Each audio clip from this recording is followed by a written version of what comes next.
12th, 10th, 12th, something like that on max preps. Last time I looked, I think there were 8.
Welcome to Alcoa Baseball. We'd like to welcome you to Alcoa football field, or baseball field, sorry, for a matchup, district matchup between our Alcoa Tornadoes and the Oneida Indians. We had a face-off last night.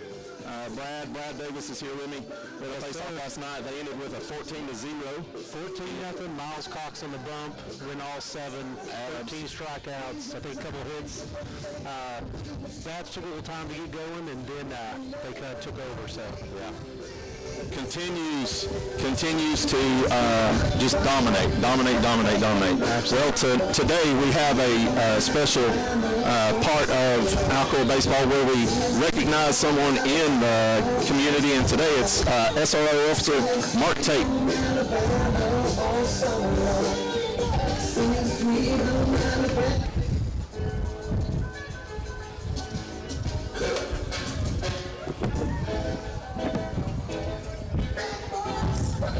I love that. He's going to love it too. Yes, as you see, he's making his way through the players.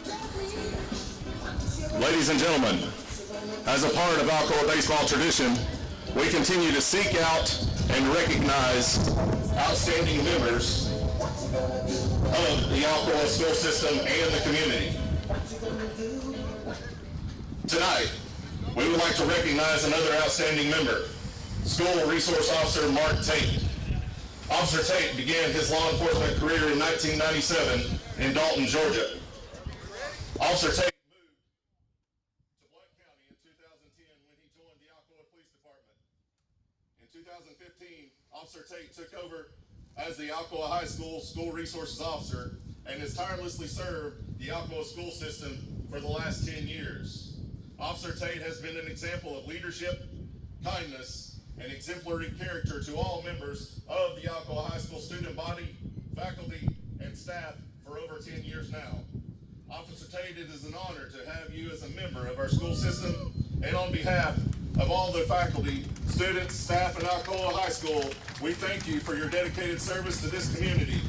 Officer Tate, the mound is yours.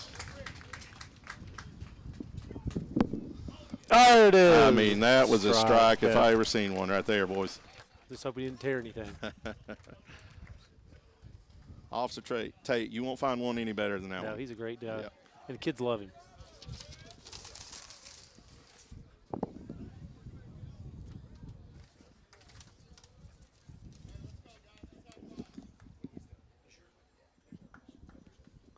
Ladies and gentlemen, we'd like to start today's event with a lineup for Oneida. Batting first and playing second base, number 3, Eli Rector. Batting second and playing third base, number 6, Gabe Brennan. Batting third and playing first base, number 42, Aiden Frazier. Batting fourth and pitching today, number 7, Carter Darty. Batting fifth and playing center field, number 20, Caden Shoemaker. Batting sixth and catching, number 99, Elijah Strunk. Batting seventh and playing left field, number 2, Ben Sexton. Batting eighth and playing shortstop, number 14, AJ Harper.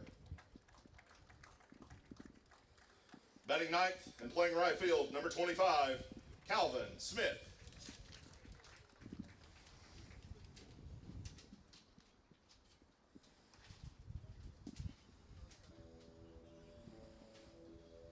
And now, ladies and gentlemen, the lineup for your Alcoa Tornadoes. Batting first and playing shortstop today, number 7, Aiden Orick. Batting second and playing second, number 1, Miles Cox. Batting third and playing first base, number 5, Ty Eichmann. Batting fourth, playing third base, number 8, Miles Watson. Batting fifth in left field, number 20, Levi Spivey. Batting sixth in the DH spot, number 13, Parker Davis. Batting seventh And pitching today for your Tornadoes, number 6, Blue Kennedy. Batting 8th and catching, number 15, Sean Collins. Batting 9th and playing center field, number 16, Eli Graff. Playing right field today, number 2, Josh Reppy.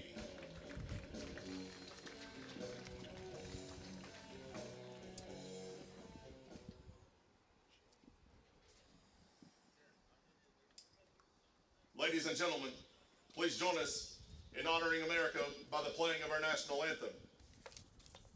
Gentlemen, can you remove your caps? Veterans may render a salute.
Well, Mark, we got Blue Kennedy on the bump today. So far, 21 and 2/3 inning pitched. He's got 14 walks, 30 strikeouts, 9 hits given up, 10 runs, but only 7 of those were earned. So I will say Oneida's got a pretty steep mountain to climb tonight. They will be facing some heat. He likes to put a little extra on it. Really good fastball. Really good off-speed pitch, breaking ball. He'll keep them guessing, keep them chasing that breaking ball off the plate, man, and he'll be set up for a good ball game. Yeah, that's what I've been surprised. I mean, a kid that throws in the low 90s, that's almost like a setup pitch. It seems like his off speeds with his strikeout pitches, at least the last couple games.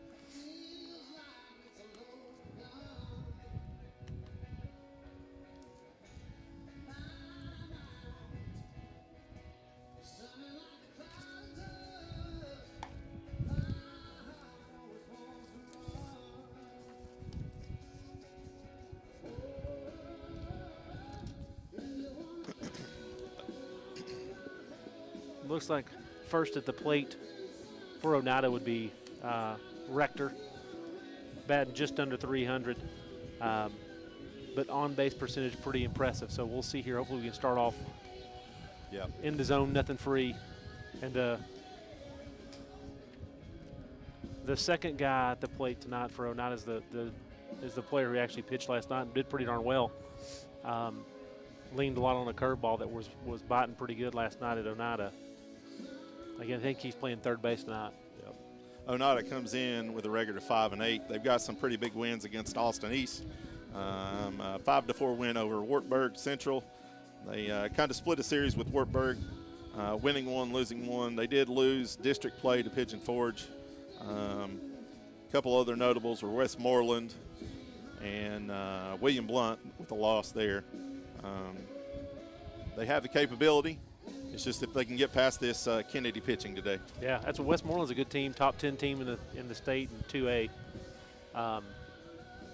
so that was a close game. So they definitely have the potential there. Indians, number 3, Eli Rector.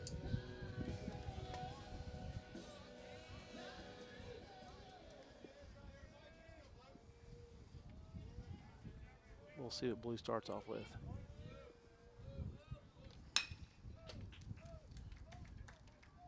Ground ball to across to Eichmann. Eichmann and Watson have switched sides of the field for us tonight. Yeah, they did that last night. I'd asked Parker and Mason. I don't know. I think that Ty maybe having some elbow stuff, tendonitis type piece on. If they're just giving him a break, I'm not sure. Yeah.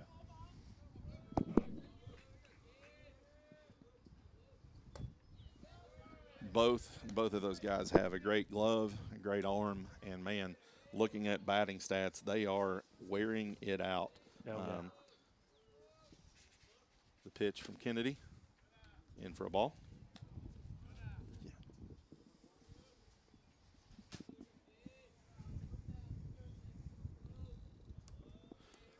So 1-0 count here. There you go. There's your little cutter there for strike. So 1-1, even the count with 1 out. Yeah, this is the guy at the plate. This is the guy who actually pitched last night and did a pretty good job. He went, I don't think, four innings, 5 innings, but he had an off-speed pitch. He had that curveball that was quite deceitful, and threw a couple where guys just stood there, froze them. On the 1-1, there we go, 2-1 there, a little bit low. Nice block by Sean there behind the plate today.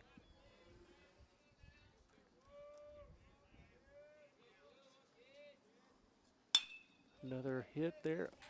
Between the legs there of Miles Watson.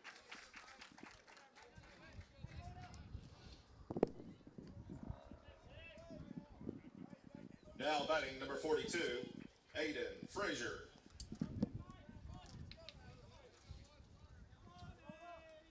I remember Frazier from last year. He had a good bat. Resembled himself as a leader for the team. Let's see what he can do tonight. He chased that one, starting off 0-1 here. But good job to Sean there. That's a pass ball. You get a runner in scorer position. We'll see here what the 0-1 delivery is.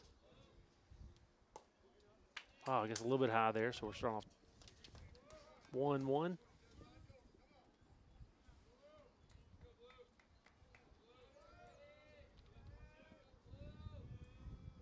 Brennan just off the bag at first. A little inside there, so here we are. It's a 2-1 count. A little off speed there, inside and up.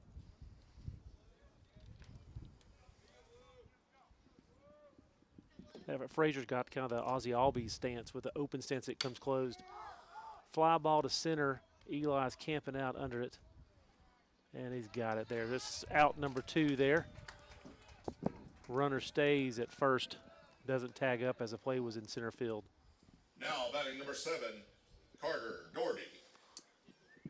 Now here's Carter Doherty, who's actually on the bump for Oneida tonight too. As a pitcher, you always want to help yourself out, right? Absolutely. We'll see here. So, yeah, 2 outs here, runner on first base. But this is your cleanup man. Yep. A nice pitch there, broke right across the plate for strike 1.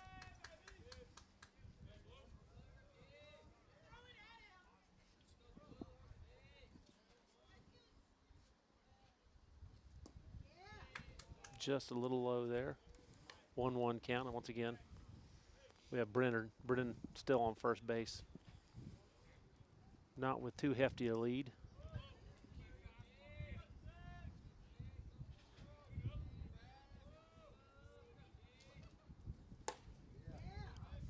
Back pick by Sean, almost there. Swinging strike 2 there. It's a 1-2 count. 1-2 count, like I say, runner on first. See if Blue can retire him and move forward.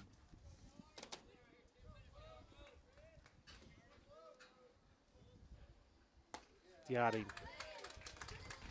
Weak swing there, but it's a strike either way.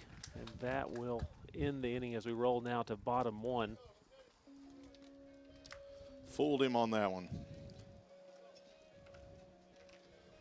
Back to what I was saying about Eichmann and Watson. Ty Eichmann's leading the team with a .551 average with a .621 on-base percentage, while Watson he's not far behind. He's a little bit behind, but not far behind with a .370 batting average and a .482 on-base percentage. They can just put the bat on the ball. There is no doubt. It's just consistent production from those two. And then sandwiched in between those two, you got Miles Cox with a 378 and a 532 on-base percentage. I mean, the lineup is just stacked with kids that can absolutely crush the ball. Yeah, that's what I will say.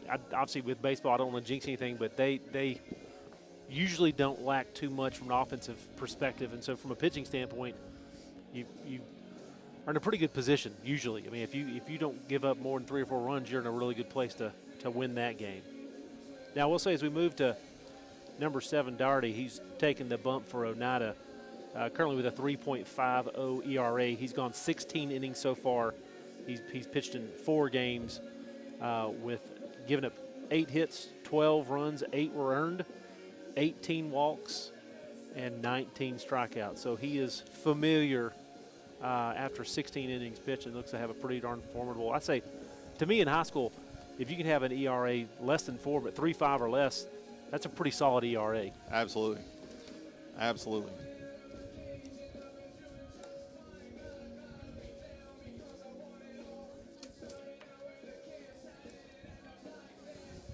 The Tornadoes will start off the bottom of the first with Oric, Cox, and Eichmann.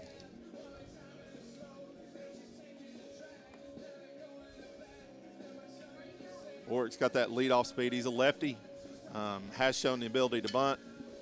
Base runners is key.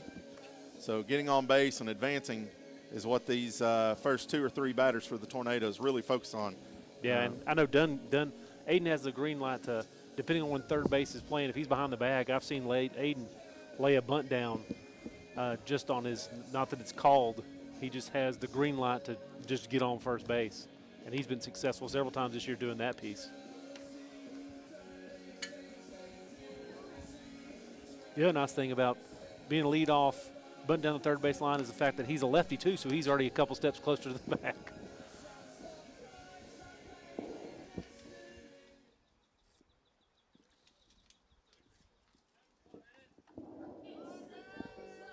First up for the Tornadoes, number 7, Aiden Oric.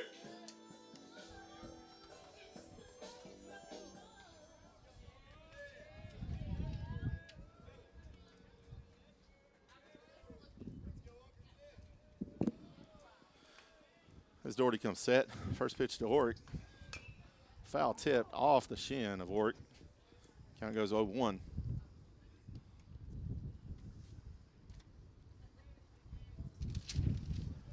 I will say, if you're not outside, today is a good day to be outside. My There's gosh, enough breeze where it's feels comfortable.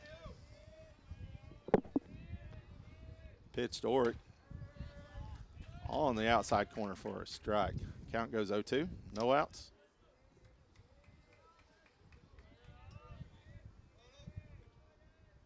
Doherty's pitch. Outside, ball 1.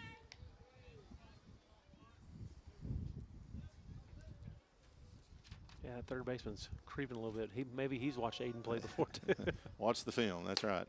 Oh, high and inside. Little chin music for Oric on that one. Ball 2. Count goes 2-2. No outs, bottom of the first.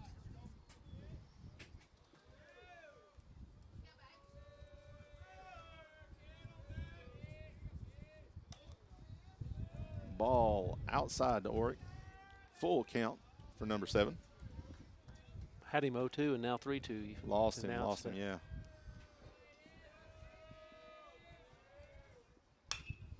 Hard ground ball to first base. Frazier scoops out at 1. 1 out for the Tornadoes here. Yeah, for a second I thought it was going to be more difficult than first baseman played that. But he made a clean play, stepped on the bag, unassisted for out number 1 there.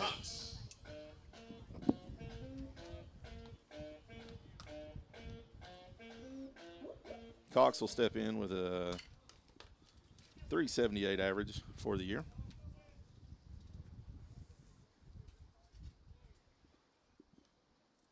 First pitch to Cox is in the dirt. Ball 1. You know, that wind is blowing pretty much right in from center field based on the flag out there. So if you're going to get it over any fence, you're going to have to give it some juice tonight. Second pitch to Cox, I'm sorry. A little bit on the inside, gets past.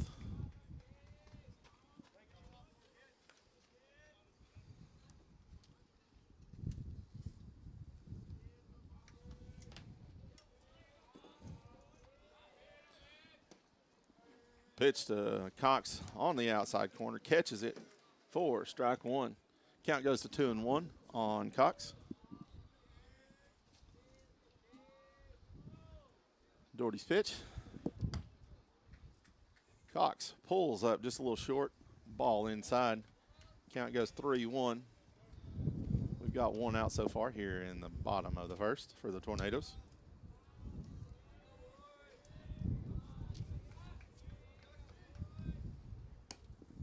Way outside there. Ball 4. Coxey will take his base. Next up, Ty Ackman.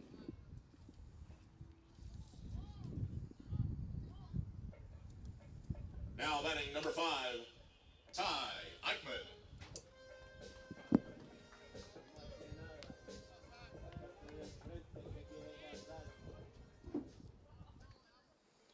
As we said earlier, Eichmann leads the team in hitting with an average of .551 and a .621 on-base percentage.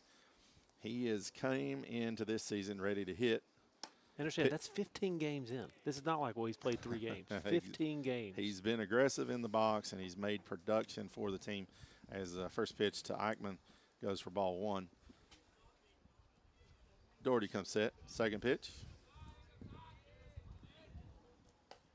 Catches the outside corner for strike 1. Count goes to 1-1 on Eichmann.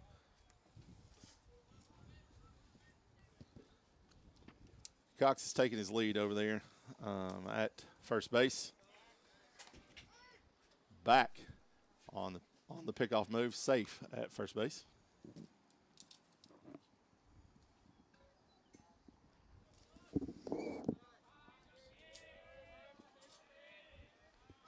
Pitch to Eichmann, ball outside.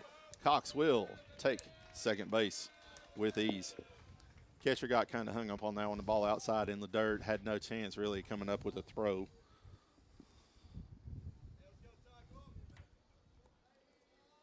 Eichmann scoots a little bit closer to the plate.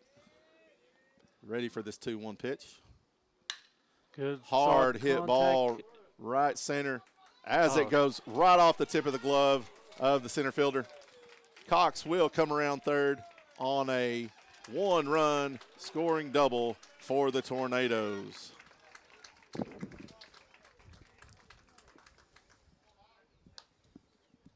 It's like your prophet, Mark. Say he hits the ball well, and he did. Now batting number 8, Miles Watson.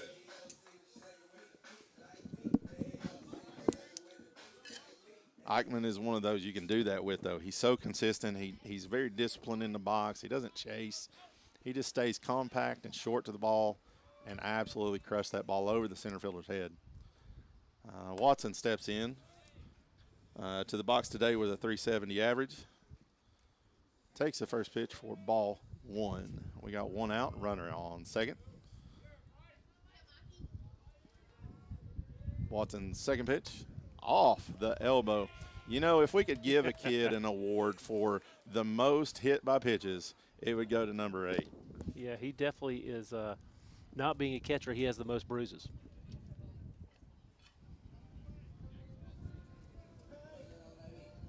Now batting number 20, Levi Spivey.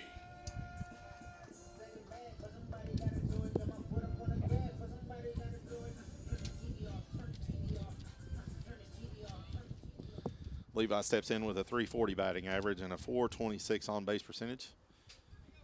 As the Tornadoes now have a runner on first and second here in the bottom half of the first inning with a 1-0 lead. Doherty's pitch. A little bit on the high inside, but called a strike.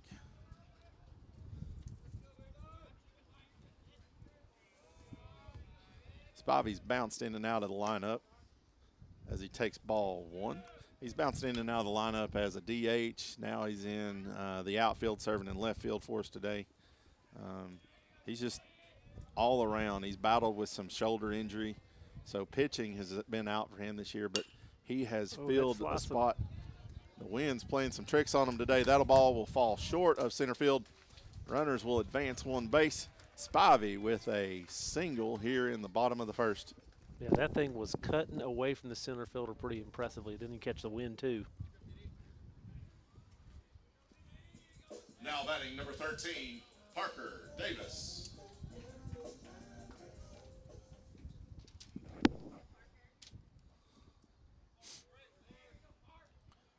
Parker steps in the DH role tonight. Pitch number 1 goes for ball 1.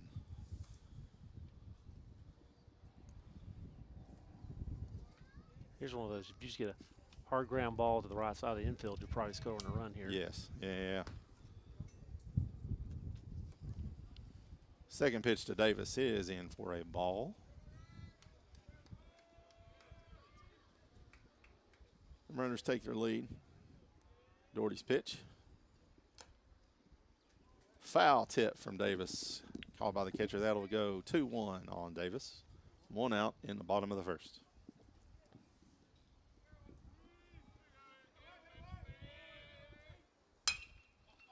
Hard hit ground ball to second. Scoop and toss to short or to second. Out at second. Out at first. As the Tornadoes put a little bit of damage on the board. 2 hits, 1 run. We'll take it. A run's a run. A run's a run there. You wish you'd 1 out, bases loaded. You wish you'd push a couple more across, but that's why you play more than 1 inning, I guess. Yeah, I don't know. From a pitch count standpoint, I looked at both game changers, and it looks like neither one of them's live, so I'm not certain. Yeah. I'd venture to say Blues probably 10 to 12, something like that. Yeah. He faced 4, I think, total last inning. Yeah, we'll make it to the 5 spot in the Indians lineup with number 20, Calvin Shoemaker, number 99, Elijah Strunk, and number 2, Ben Sexton.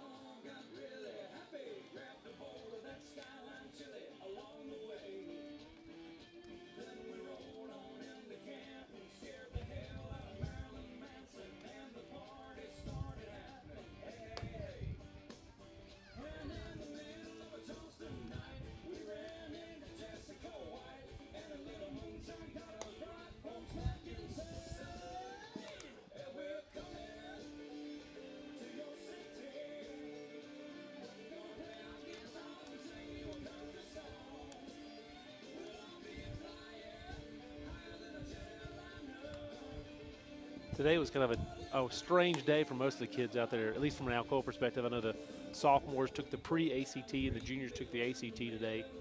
Yep. And the freshmen and seniors got a day at the house or working or whatever they do. So that could be good if yeah. they're disciplined and you know follow routines and I'm fairly certain these boys are not in the mood to goof off and put a season in jeopardy because of an off day, but man, it can happen. It can happen to the best of us.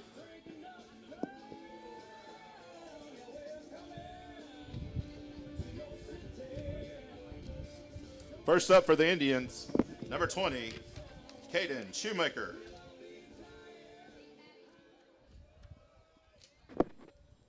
So, yeah, Caden batted .262 this year. First pitch a little high for ball 1. As Blue jumps back up on the mound and dials his mark. He's got the sign. Hard grip ground ball, Miles Watson up, throws across the diamond. Attempted pick there at first, but unfortunately unable to pull it off. Just a little bit in the dirt there, just the switching of positions. Yeah, may have, just a little bit of practice. Now batting number 99, Elijah Strunk. Strunk comes up with a batting average just under 200, as now we have a runner on first base with no outs. Blue comes set, the pitch. Looks like a double play ball, possibly Miles Cox to Aiden Norick. And he is safe at first, but got the lead runner there. And I will give credit to Strunk. He was moving down the line there. He was moving with some good speed. Now batting number 2, Ben Sexton.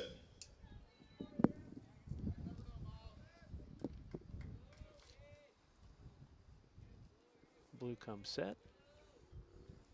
Fastball looks like a little grounder to Miles Watson. He's got to rush it. Unfortunately, goes down the first base dugout.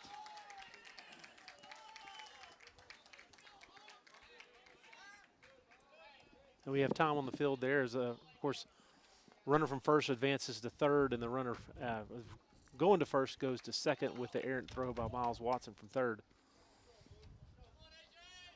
Now batting number 14, A.J.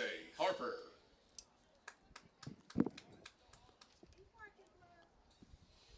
Blue doing well there. It's just you got to keep focused there because he's truly induced 3 pretty routine ground balls there. Pitching into those ground balls can help.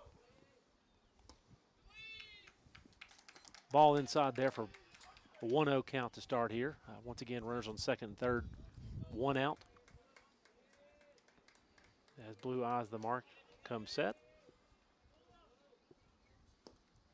Good block there. That was short. It may have hit the plate, to be honest with you. Sean with a great block there. Bounced up, and he was able to see exactly where it was. Yeah, that's one of those. Once again, you got a runner on third base. You got to keep it in front of you there, and Sean did a phenomenal job.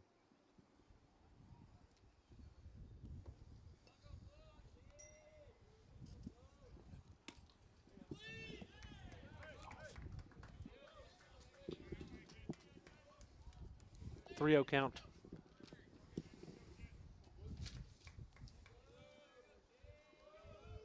Blue gets set. A little high there for a walk.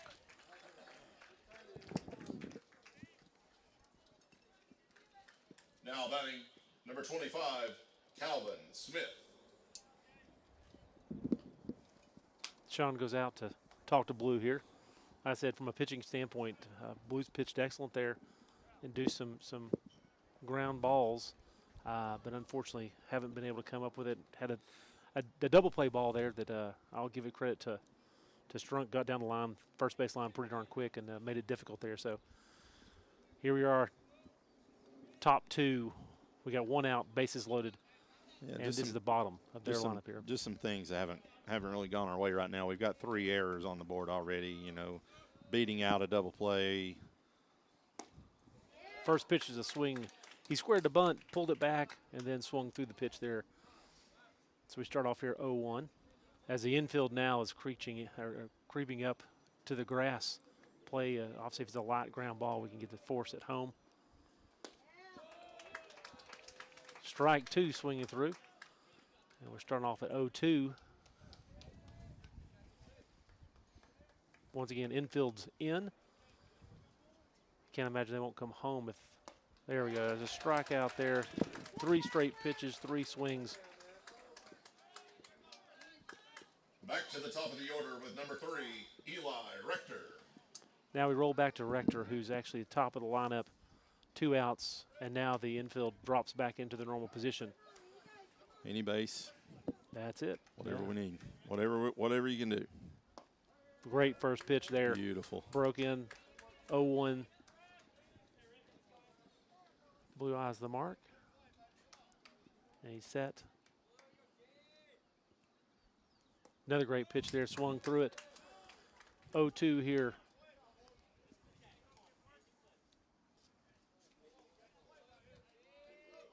Blue's feeling it at this point. Comes set in the pitch. Got him chasing outside there. Again, man, way to come out of some sticky business. Couple errors got us in trouble, but man. That was a little dicey, but striking out the second and third out was quite an impressive piece there as we move now to bottom 2.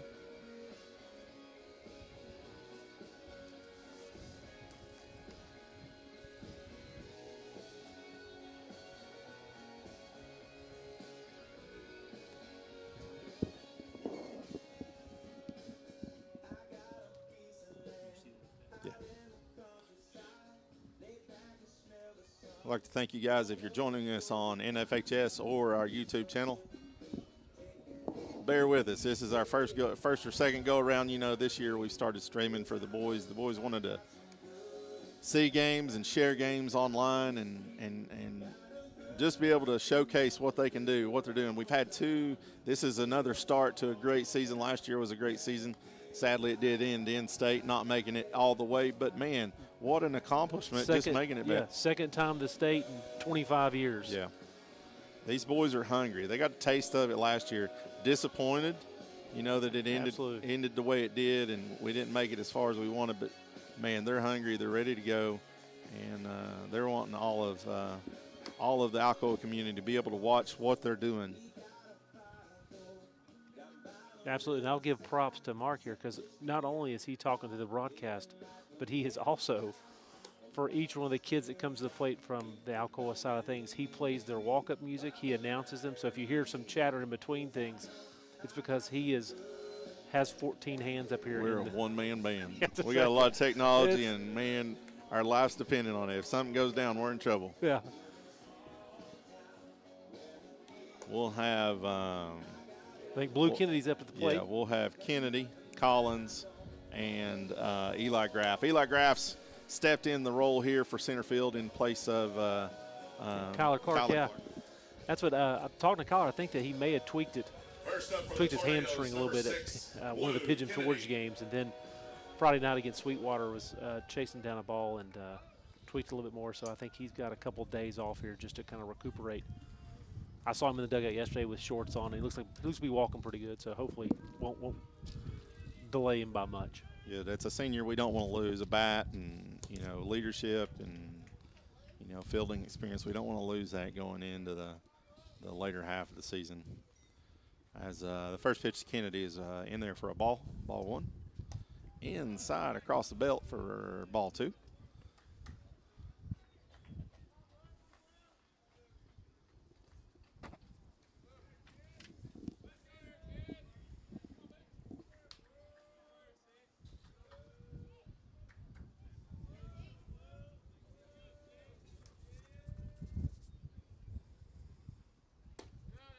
High, almost over the head of Kennedy, in for ball three. Count goes 3-0.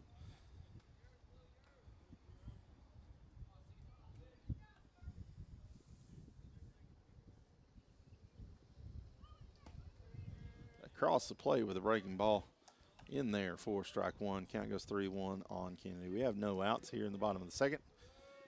Collins will be stepping in right here shortly after Kennedy is done with his at bat. Oh, that's a slow. Kennedy ropes it toward left just about 5 feet. 5 feet in the wrong direction. Count will go to 3-2. Kind of hesitated, had to sit back on that one. He was still early on that. Yeah, that's what he hit one. Gosh, I'm trying to think. Maybe it was Pigeon Forge. He hit one that was fouled down the third base line that may have hit the school. It was a monster shot, but just barely foul. Ball in the dirt as Kennedy will take the base. Ball four. Yeah, now we have Sean Collins up to the plate. Now batting number 15, Sean Collins. I know Oneida actually pitched 3 pitchers last night, so I'm curious. From a Doherty standpoint, they may have said, You gotta go 5 or 6 here. Make it last. And pickoff move to first as Kennedy slides back in. Safe there. Collins steps in with a .257 batting average. He's played in 12 games, 36 plate appearances.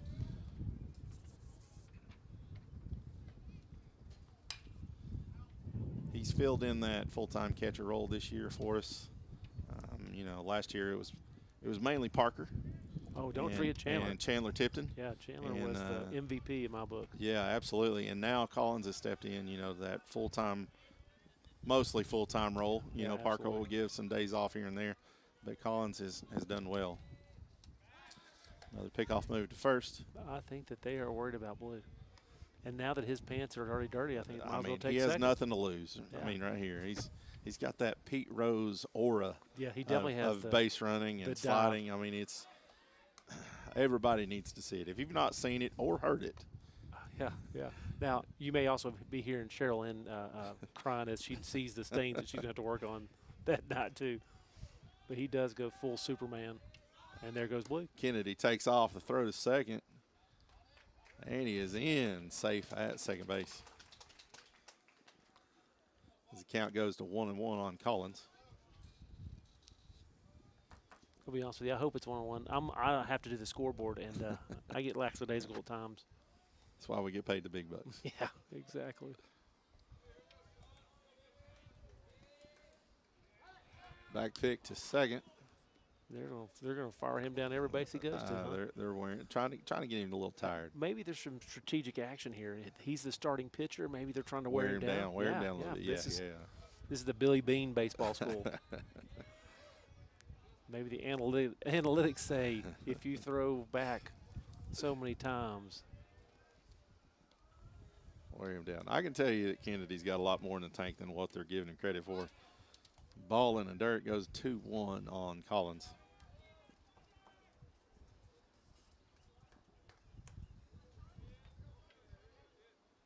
Blue has put his base running ability on show this year. He's multiple stolen bases. Pitch outside for 3-1 on Collins. Yeah, he's already added to his total by 1 tonight. Exactly.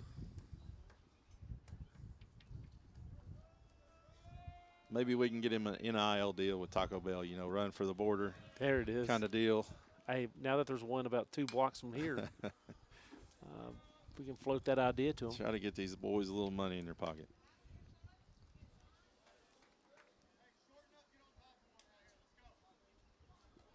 Collins goes 3-2, full count on Collins. No outs here. Runner at second, bottom of the second. Pitch from Doherty.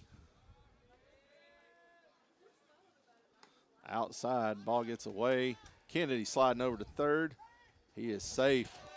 Not sure on the tag on that one. He kind of held it before he even swept across. Kennedy does slide in behind. Yeah, some aggressive base running right there. Now batting, number 16, Eli Graff.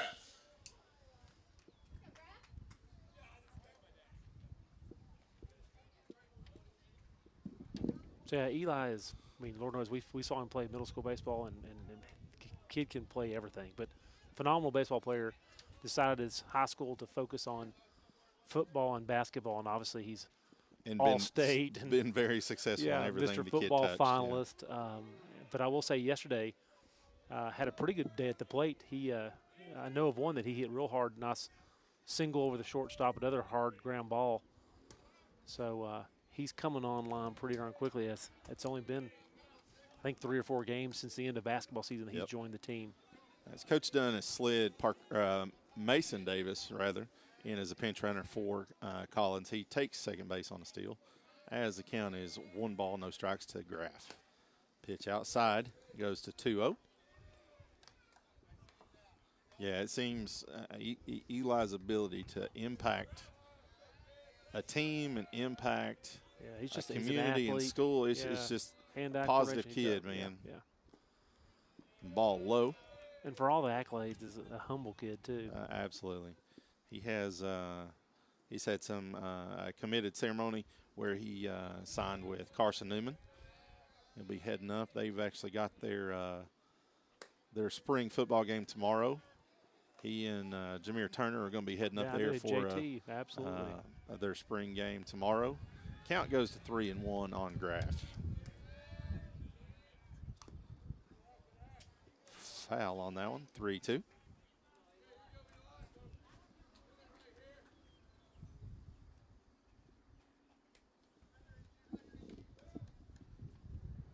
I think I mentioned it a minute ago, but to have the ability to slide someone with his caliber into Clark's spot when he was hurt, I mean it's just a good thing for us.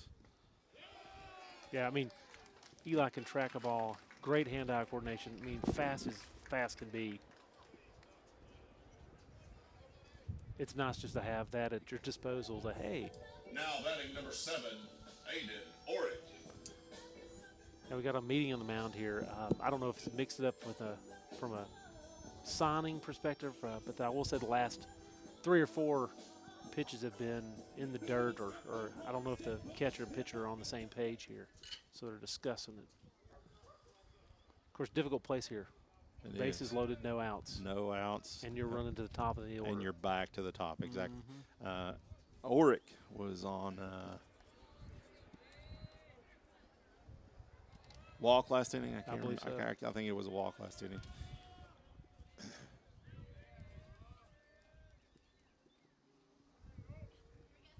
Pitch from Doherty. Caught the inside corner for strike one. Of course, we have no outs. Bases are loaded. Oric, Cox, and Eichmann are due up.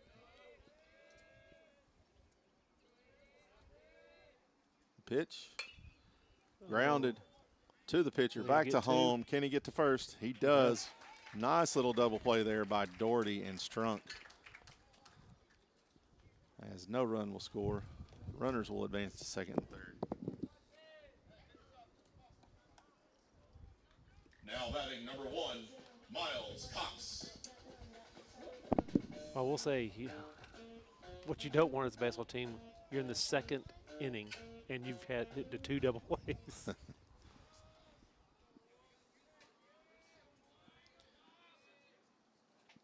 Situation's changed here, and we have 2 outs now as strike one comes in on Cox. I wonder here, Mason Davis is creeping up. I mean, a pass ball wild pitch may end up doubling the output here. Is it still 1-0?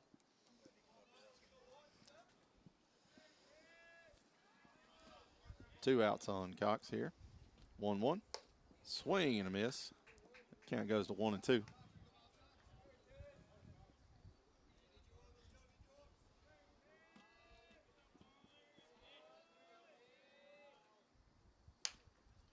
Dribbler toward third. Throw across the diamond. Did he hold it? He did. He held that for out number 3. Man, talk about the Indians coming out on top on that one. They get away with bases loaded, no outs. And come out with not a run that crosses the plate. Not a run score on a little dribbler double play to back to the pitcher. Yeah, I will say that was a stretch by that first baseman. Yep. That was quite impressive. That was Frazier there. Kept his foot on the bag. It was a ball that could have pulled him off, but he did. He held real good and secured the third out.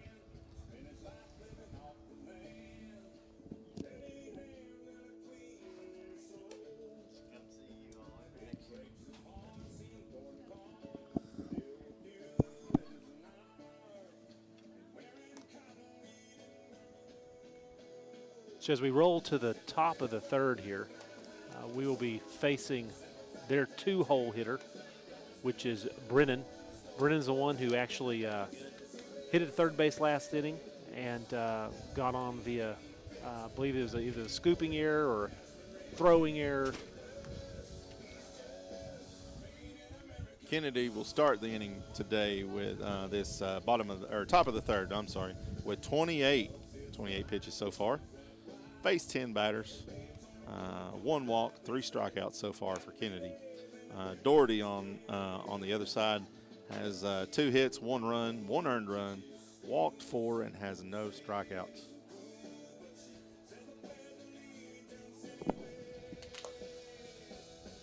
First up for the Indians, number 6, Gabe Brennan.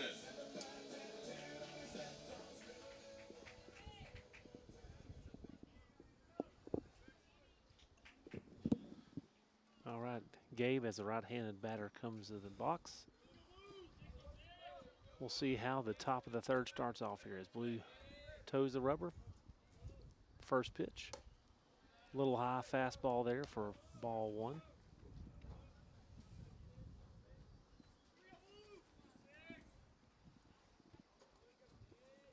Second pitch is on its way. Looks about pretty much the same location there. It's 2-0.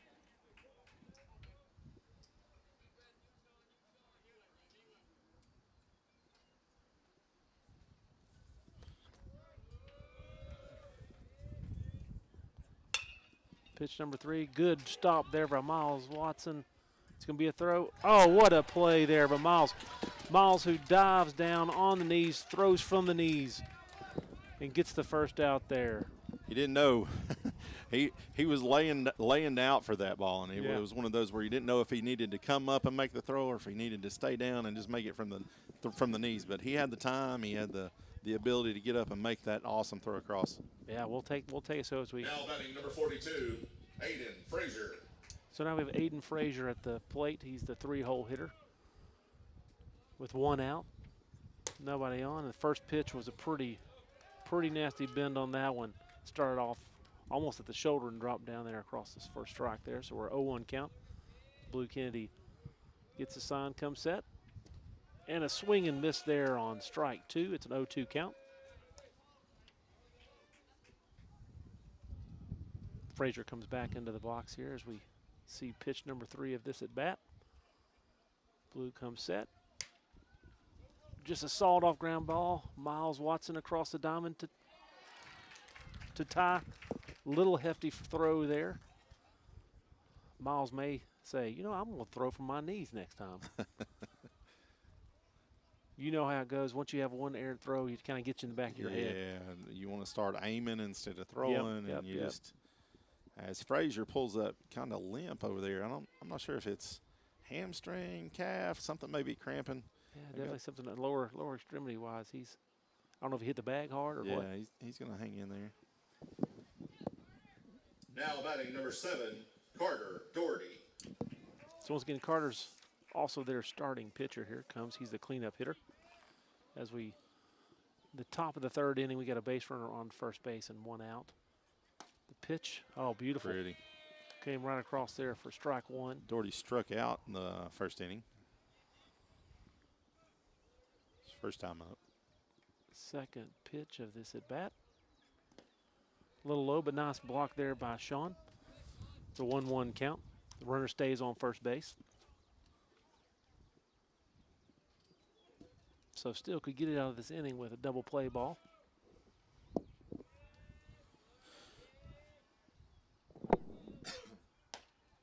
Just outside there, 2-1 count.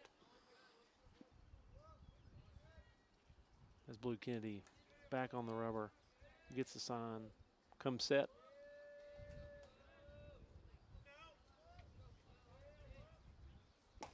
Right down the pipe there, 2-2. That's a strike 2, middle. But I tell you, Blue can sling it. It's hard to see it. His movement's real snappy. It's there's not a lot of time to react. There's off-speed delivery, fouled into the parking lot off the first base line. Where count remains 2-2 as we have 1 out, top of 3.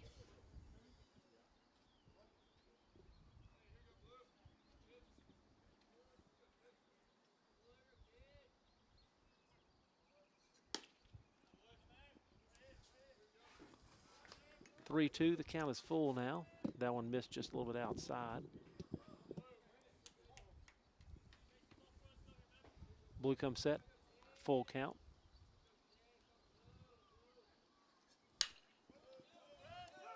To Watson, to Miles Cox. Oh wow, what Beautiful. a double play! Beautiful. I didn't think Beautiful. Cox would get it to first 5-4-3. base. That's a beautiful play there. Yeah, Miles got that. Went to second base. Miles with a perfect turn there to first, and we are now rolling to the bottom of the 3rd inning. I swear that is 3 double plays.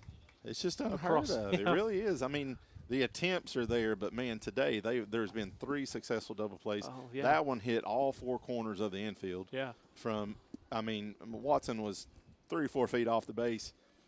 Excellent turn, and that's another hard thing to do too, because it's a different throw from 3rd to 1st. It's a different mindset, because when you throw from 3rd to 2nd like that, it's wide open space behind Absolutely. you. You're it's looking terrifying. at multiple bases if that ball gets by. So, excellent job for him to stand in there and make a throw like that.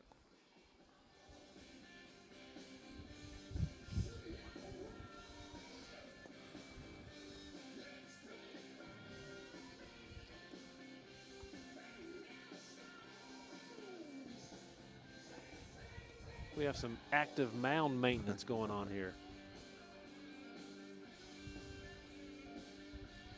Looks like where that landing leg Yeah. for righties Is- comes down. Looks like there's a little divot there, so The they're trying play's to kind breaking up a little bit. Scott Word is out there getting his upper body workout today. No one better to do it. No though. one better. I mean, man, oh man. As Dunn stands off to the side in an approval face. It's hard to make changes to the mound or repairs to the mound middle of the game. It really takes some time to get that thing in a condition that'll hold up for 7 innings or 9 innings. But man, if it starts chipping out like that, and you know, it's hard to get it to stick back. And Yeah. Well, as we roll to bottom 3 here, we will see the Ty Eichmann, I believe, right? So it was Eichmann, Watson, and Spivey up for the Tornadoes here in the bottom of the 3rd.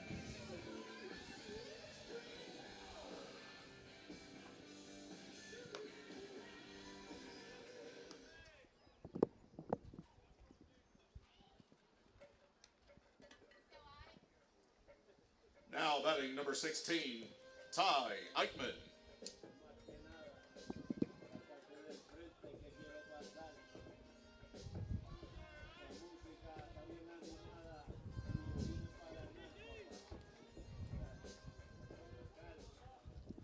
So Doherty with 48 pitches through 2 innings.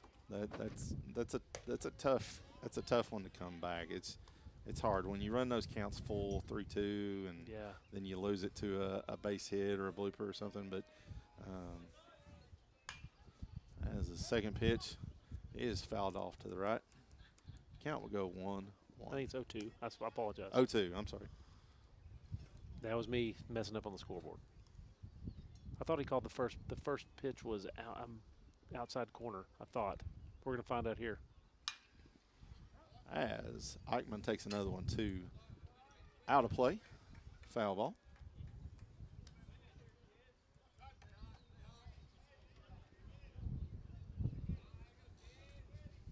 Eichmann scoots in, ready for the pitch. Dribbler to third base, fielded, throw across.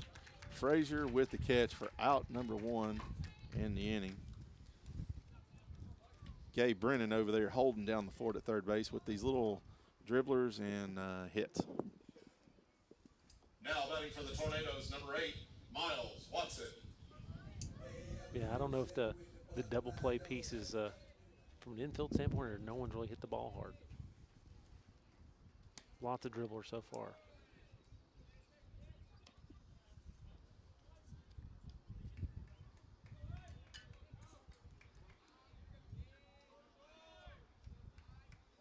Pitch from Doherty to Watson on the outside corner. Count will go 2-0. We have 1 out, bottom of the 3rd.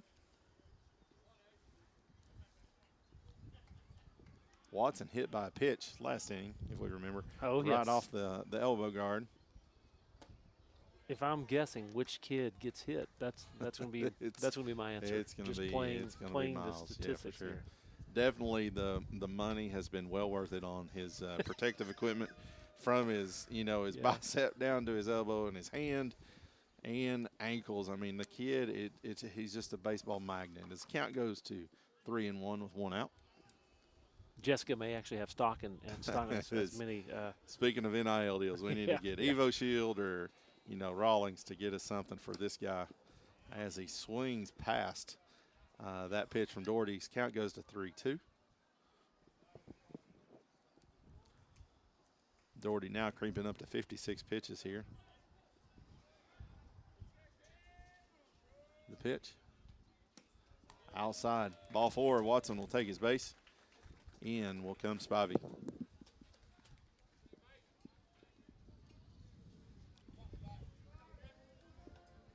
Now batting number 20, Levi Spivey.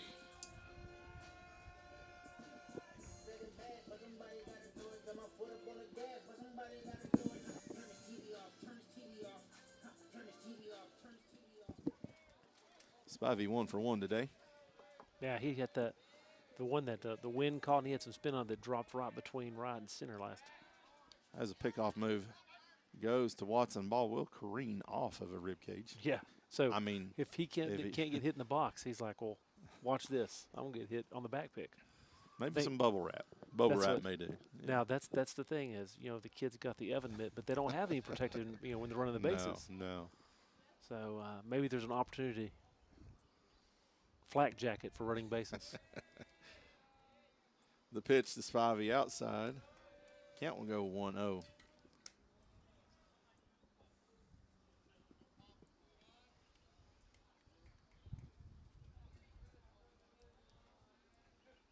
I know in the past, I would never guess Miles Watson's still on the base, but he's been working hard from an agility perspective, and the kid can move now. You can tell. You can absolutely Lateral tell. movement, front. Yeah, I would not be surprised anymore. The pitch from Doherty popped up to the right side. Will it make it out of play? Frazier slides over, hits the top of the dugout. Count will go to 1-1.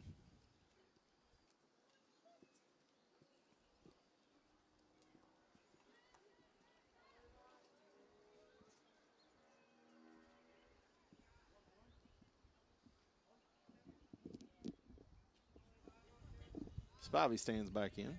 Count 1-1, one out here in the bottom of the third inning. Tornadoes leading 1-0. Pickoff move back to first base. Man, they're scared of Watson and the speed. That's what I bet there's been 8 to 10 pickoffs. They're going with that wear down tactic. Pitch high. Count goes 2-1. Good thing it's not the major league rule. No, exactly. At this point, I'm in favor of it with the 12 pickoffs we've had here in the bottom of the third. Ball low. Count will go 3-1. Good eye there.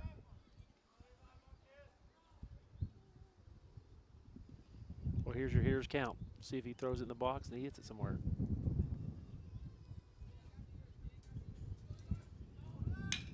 Great. Base hit between shortstop and third. Miles Watson will slide on over to second. Excellent piece of hitting, waiting on the right pitch from Spivey.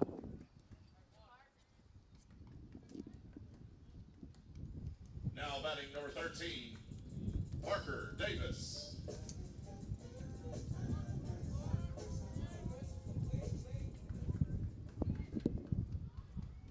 Parker will come into the box with one out. Runners at first and second. That wind has picked up a little bit here. It has. It's right in our face, blowing directly from center to home. As pitch number 1 to Davis is in for a strike.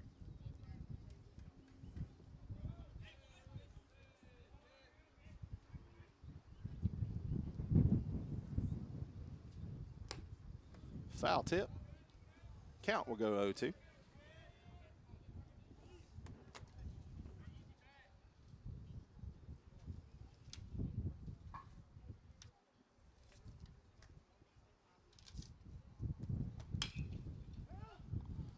Fouled off to the left. Count will remain 0-2 on Parker Davis. And we have the dugout chirping as Dunn made a great backhand play as a third base coach. And then he gave back to the dugout the double guns.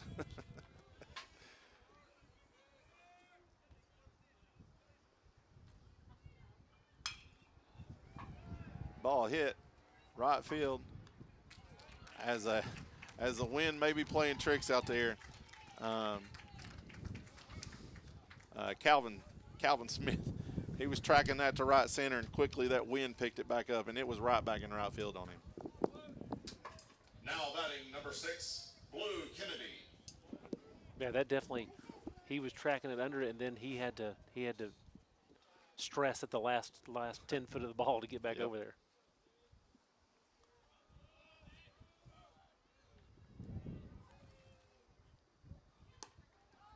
Ball inside to Kennedy. Count will be 1-0. We got 2 outs. Bottom of the third inning. Tornadoes lead 1-0 on the Indians of Oneida.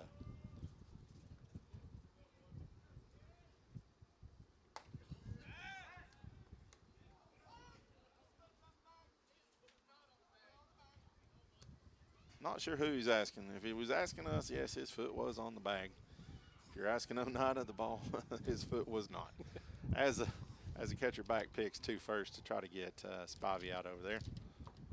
Yeah, Oneida's coach definitely was like, we need to discuss this one.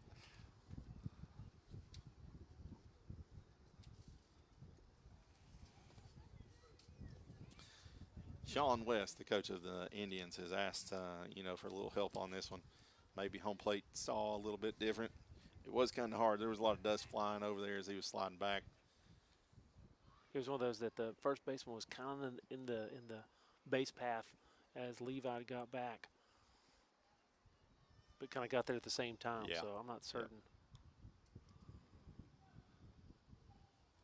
Well, it looks like they're going to leave everything be. Oh. Runner Okay. is out. Call is overturned. Evidently, home plate umpire had a little bit different perspective on that one. As the inning will come to a close with a back pick on Spivey there at first base.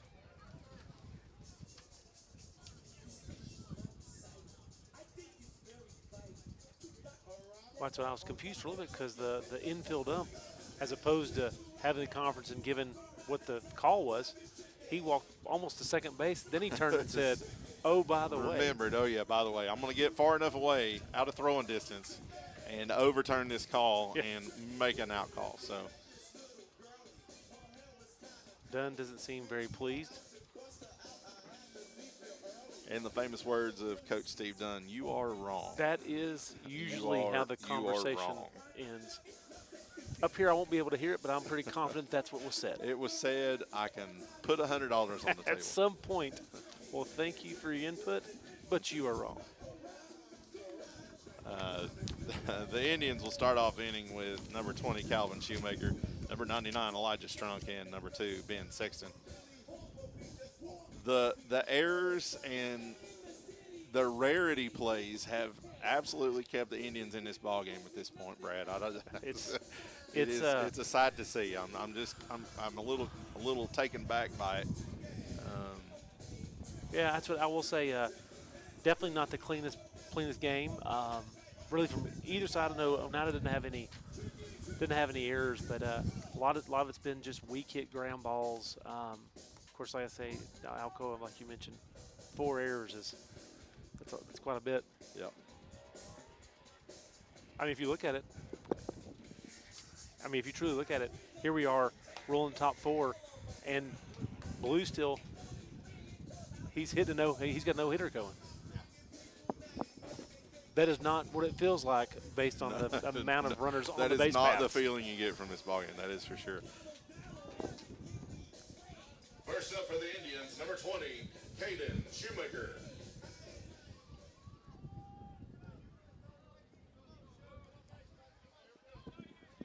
Shoemaker in the left side of the box as he's a righty as Blue comes set for the first pitch of the top of the 4th. Starts off just outside with a fastball. About belt high, but just a little bit outside.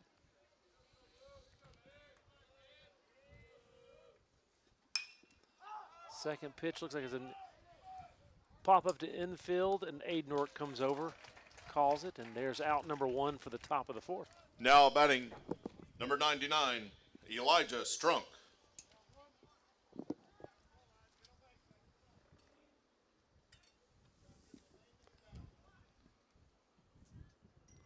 So Elijah's who hit into the fielder's choice last inning, but hustled down the line because I thought that was a clear double play ball, but he hustled and got there. First pitch there is a foul tip. Got the ump in the breadbasket there. He's going to take a little break.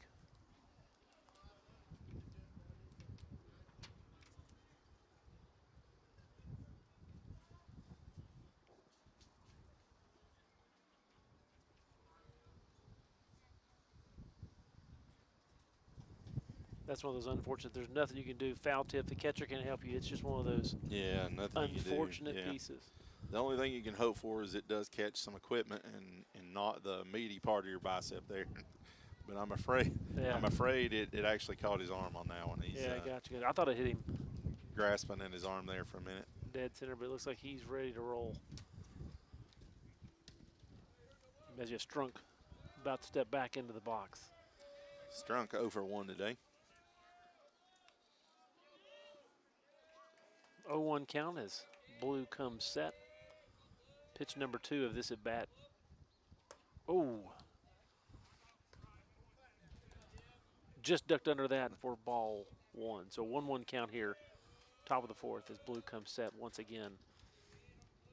And the pitch. Fastball down the middle is fouled off into the parking lot. Food City, almost. Yeah, It was across the road, almost to Food City. there we go.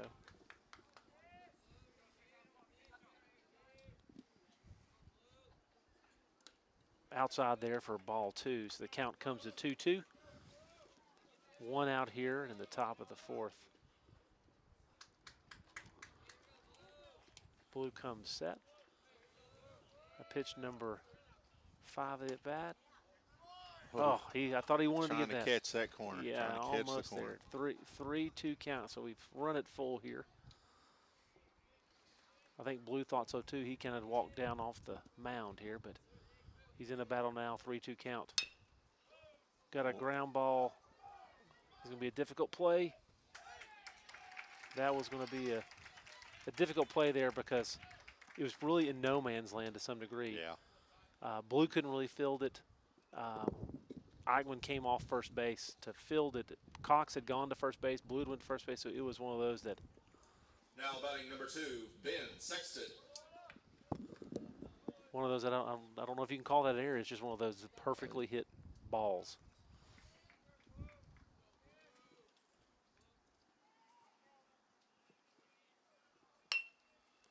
Bunt right there in front of Sean.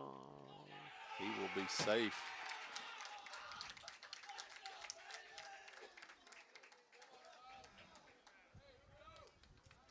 Bases are starting to fill up here with 1 out.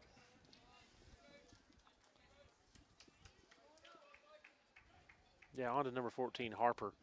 This is the eighth guy in the lineup here. Now batting number 14, A.J. Harper.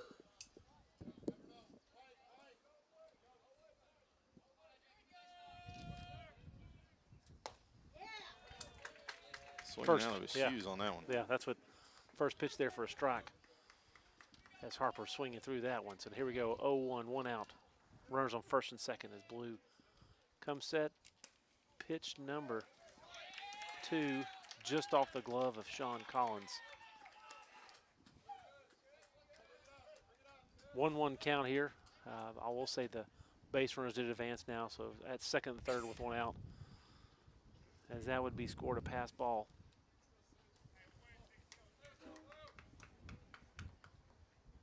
So 1-1, Blue Kennedy comes set on the rubber, and pitch number 3. Bunt down the first base line, but foul ball. So with 2 outs, the bunt is now out of play, I would assume. One would hope. One would hope. But you know It what? would- You know, I'll if say- you want to go ahead and lay one, try it again. It would be surprising. You know, So, yes. but We've seen crazier things in this game so far. as the infield now has moved in as a runner at third, would tie the game here. It's 1 out, 1-2 count, and the pitch. Got him. Big That's pitch a by big Kennedy. out there. So now with 2 outs, Now batting number 25, Calvin Smith. so Calvin Smith, number 9 man in the lineup here, comes to the plate, runners in scoring position. 2 outs, Blue Kennedy comes set and delivers. First pitch swung through that one. He's 0 for 1 today with a strikeout the last time at bat. So 0-1, Blue Kennedy gets his sign, comes set on the rubber, and here's pitch number 2. Oh, a little inside there for a 1-1 count.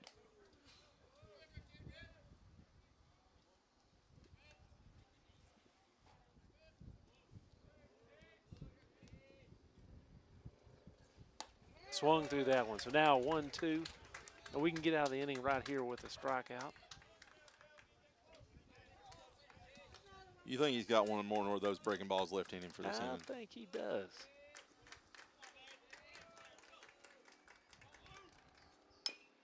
A weak contact.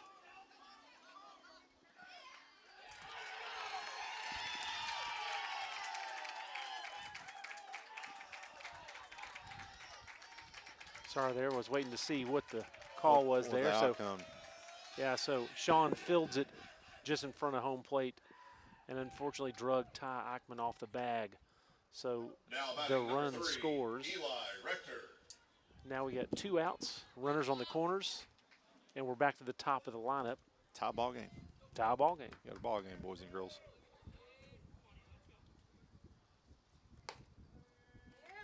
Pretty pitch. Got an out right there on the outside.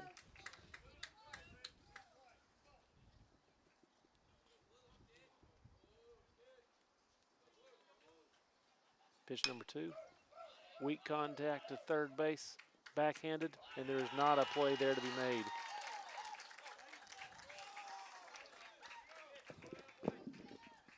Now batting number 6, Gabe Brennan. I mean, I've never seen it. the amount I want to see if I can pull it up here in a minute. The amount of infield hits we have seen, not only in just this inning, but this whole ball game, is baffling. It truly is. We got 2 outs here as the 2-hole comes up, starts off with a 1-0 count. Runners now at first and second.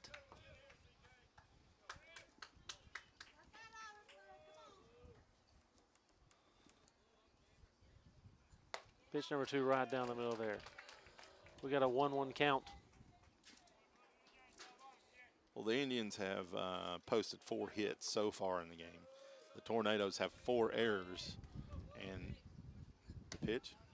The only 2 that I can recall were by Alcoa to the outfield. The only thing out of the infield have been the 2 hits by Alcoa. The rest, It's nothing past 90 feet. It's one of those things for the second broadcast for Alcoa Tornado Baseball. Setting records. Yeah.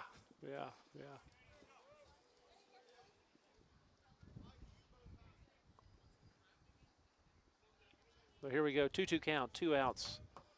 Blue Kennedy gets the sign, comes set.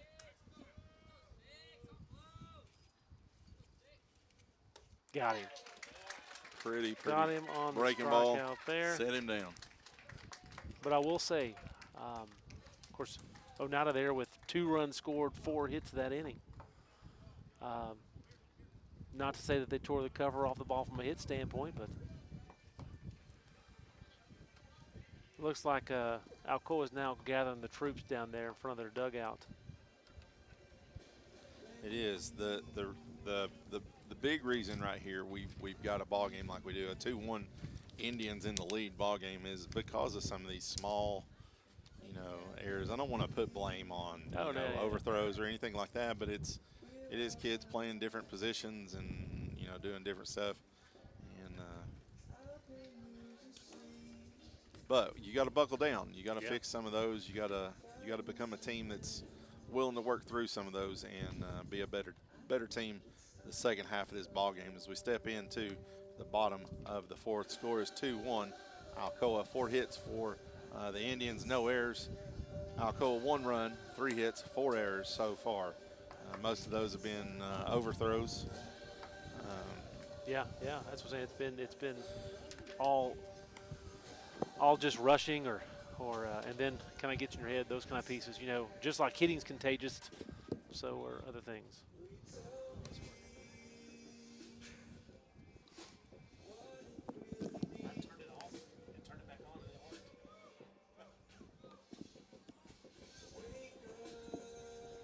But I say Darty's For the Tornadoes, number 6, Blue Kennedy.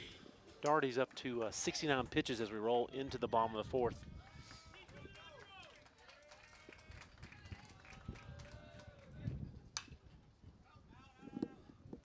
Foul back off by Kennedy. Count will go 0-1. Blue with definitely an aggressive first pitch approach there. That was a hack. Pitch from Doherty. Good Breaking lick. ball, rope to right field. Smith with the catch out there. He's made 2 catches for the Indians today. Kennedy is retired. That'll be 1 out for the Tornadoes as Sean Collins steps in. Now batting number 15, Sean Collins.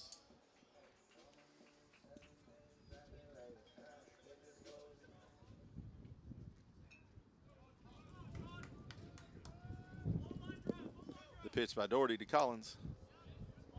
Oh, thought he was going to call that one. He definitely jumped like he was going to. Just off the outside edge for ball one. That one should get down, though. That's a little blooper out there to right field. Collins will be on with a one-out single for the Tornadoes. And I would say you're going to see Carver Ward probably courtesy runner for the catcher here. And now batting number 16, Eli Graff.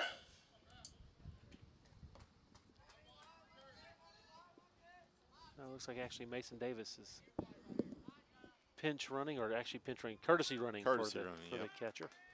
Sean, who had that single. Graff steps in. Over the head of Graff. Back pick to first. Safe at first base will be Davis. Strunk here with a strong arm back to the bag. He almost had him another one. Graff stands in with a 1-0 count. One out here in the bottom of the fourth. Pick to first. Safe will be Davis.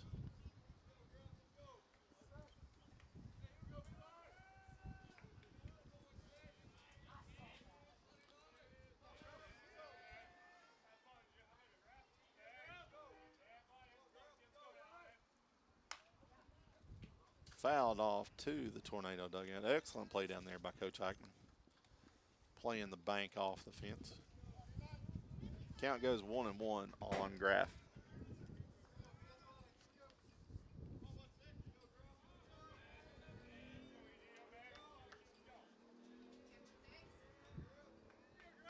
Doherty comes set. The pitch. Inside for ball. Throw down to second. Does he have it? And he is in safe. At second goes Davis.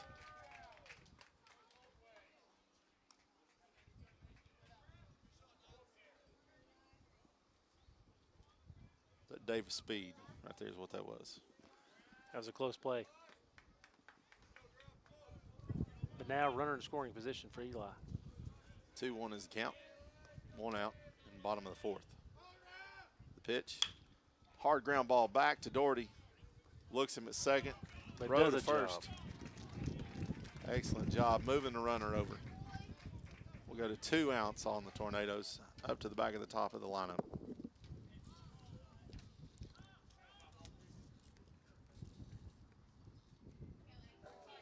Now batting number 7, Aiden Orick.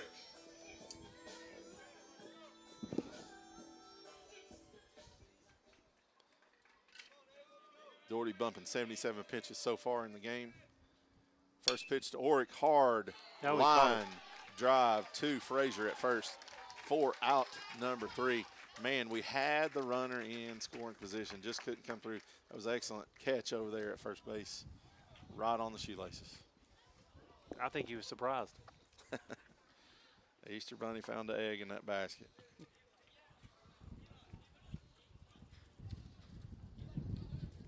I will say momentum is a real thing in any sport you play. And right now, the Tornadoes are definitely lacking it. Yes. It's not the first time we've seen a slow start to a game, and you know that 5th, 6th inning. Oh yeah. The bats start to pick up. The Even the last pitching night, locks in. I think last night it was 5-0 or something like that, as we rolled into the 6th, and then ended up scoring 8 runs between 6 and 7. So, like I said, offensively they can definitely do it. Yep. Kennedy will step in back into the game right here in the top of the 5th. He's got 65 pitches, 42 for strikes. He's faced 20 batters so far in the game. You now have Frazier back up to. Now batting number 42, Aiden Frazier. Frazier's the one that just at first base made that line drive catch just at the shoelaces. So I'd say he's feeling pretty good right now. So we'll see here. His blue getting the sign here, shakes off Sean a couple times. Now he comes set. I about had that one. That was almost in the box. I almost had it.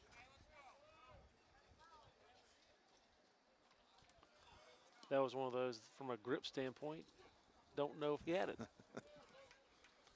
Start off here at 1-0 as Blue comes set for pitch number 2.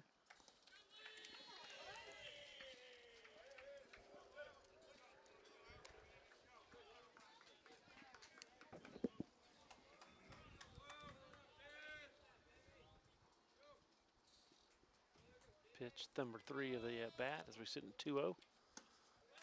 Gets him swinging there on the outside.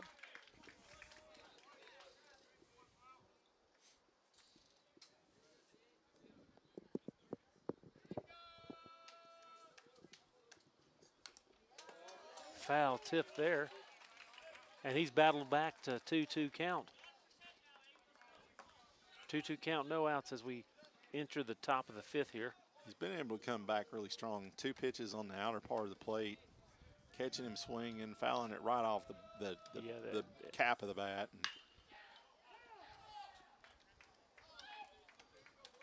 That one just skirts to the outside of the third base bag there for foul, but leads the count 2-2.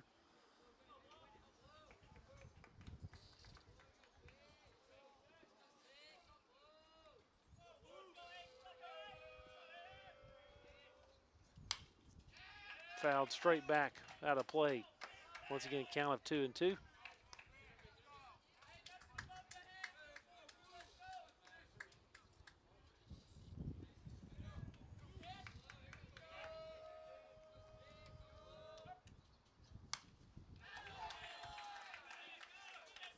Hanging in there. He's refusing to go down, man. There we go, 2-2. This is definitely a battle here.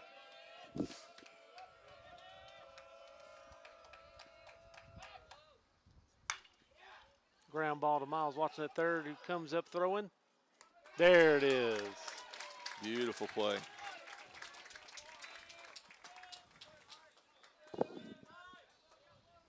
Now batting number 7, Carter Doherty. So Carter comes to the plate as a starting pitcher. 1 out here in the top of the 5th. 0 for 2 so far today.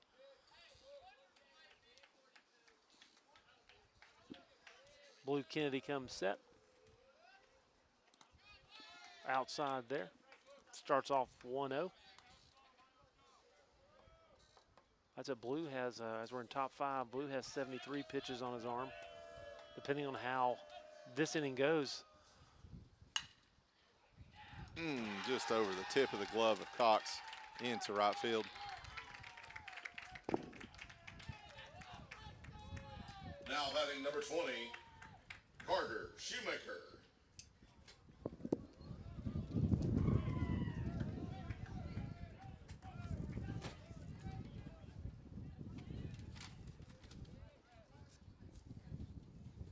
Shoemaker comes up.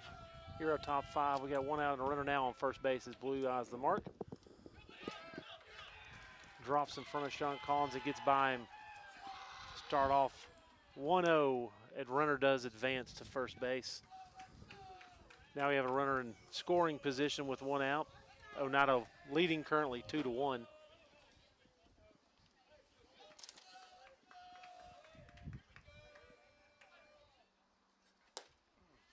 Got him on the inside there. Pretty pitch. To even the count at 1-1.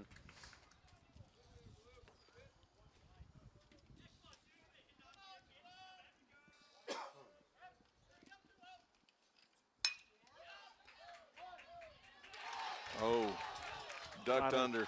Right under Miles Cox's glove.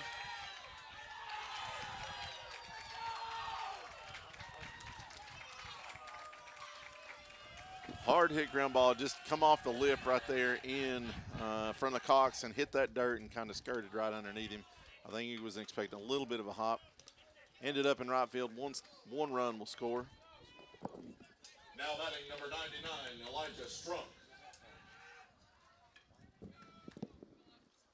Pitch 1 was a strike there by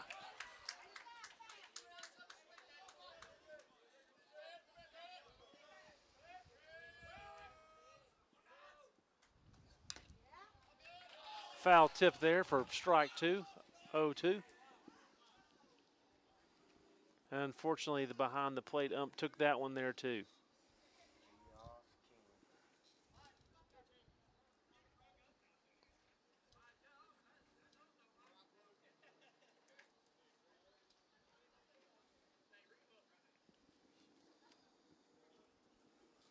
Home plate umpire has taken a beating today, for sure. It makes you think about old school couch cushion. I mean, you the, ump. the old, Do you have the Captain America the shield. Captain America yeah. shield? Is that what you are? Yeah. You've got the modern way. The modern way, yeah. I mean, I'm just saying it may be a thought. You know, get the pads from a leg standpoint and get the couch cushion for the top half. And go all Goldberg from the Mighty Ducks. A little there you hockey goalie action going Yeah, on as absolutely. we get set. Absolutely. But once again, one of those foul tips. Nothing the catcher can do there. Here we go. 1 out. We got 2 strikes. Blue Kennedy eyes the mark. First foul ball into the parking lot down the first baseline. Of course, Strunk is 1 for 2 for the day as he faces a 1-2 count. There should be 0-2 count.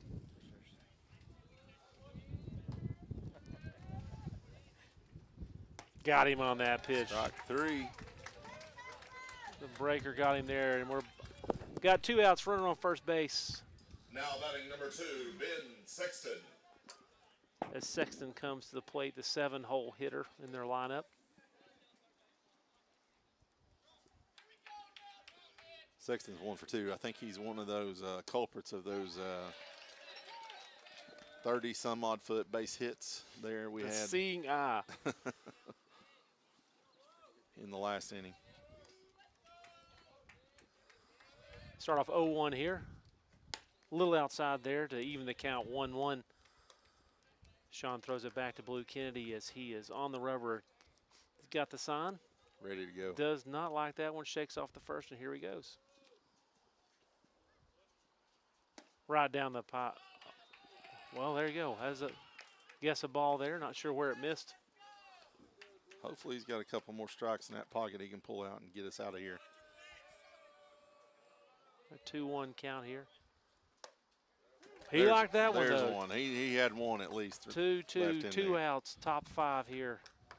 I'd really like to roll to the bottom 5 and see what we can do.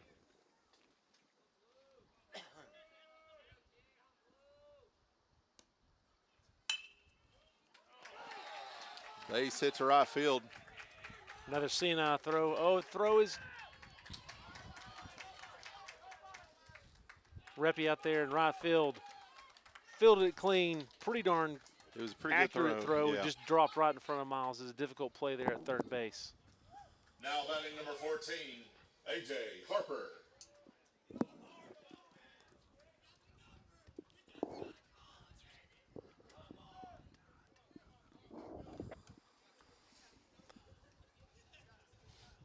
Runners at first and second, 2 outs. Yeah, we got the 8-hole hitter up at the plate now with runners on the corners. 2 outs, though.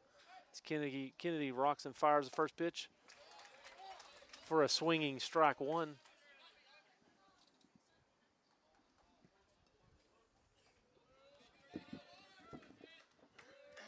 Kennedy's up to 87 pitches. And 88 just outside.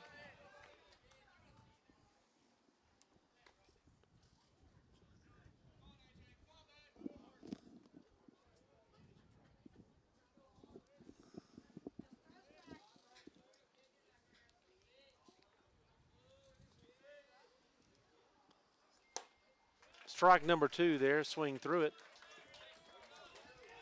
Counts now 1-2. And with one more strike, we get out of the top of the 5th inning. Maybe do some damage in the bottom of the 5th.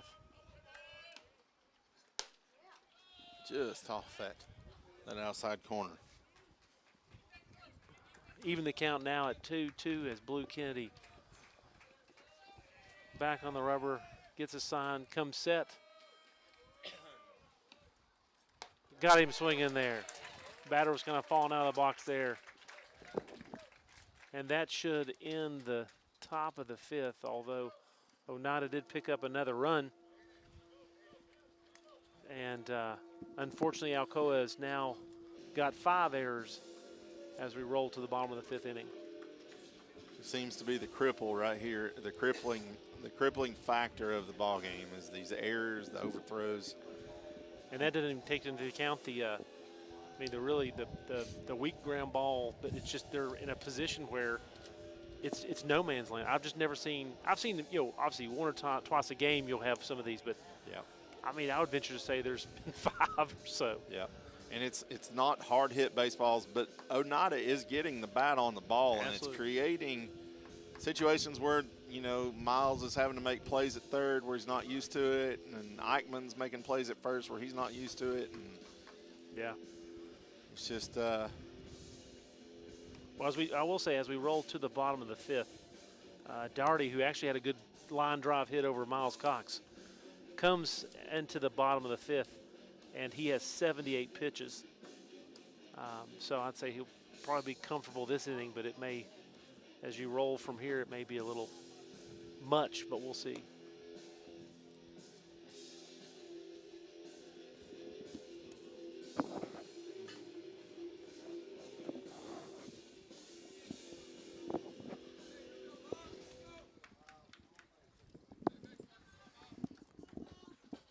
First up for the Tornadoes, number 1, Miles Cox. We'll see if Miles can get us started here.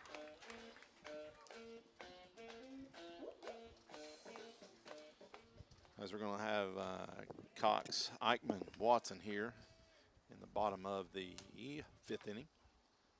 First pitch to Cox, outside, 4, strike 1.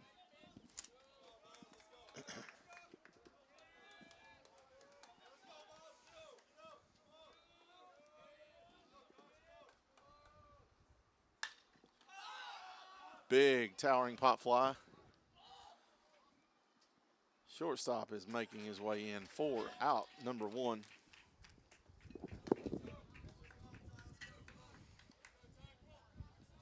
Now batting number 16, Ty Eichmann.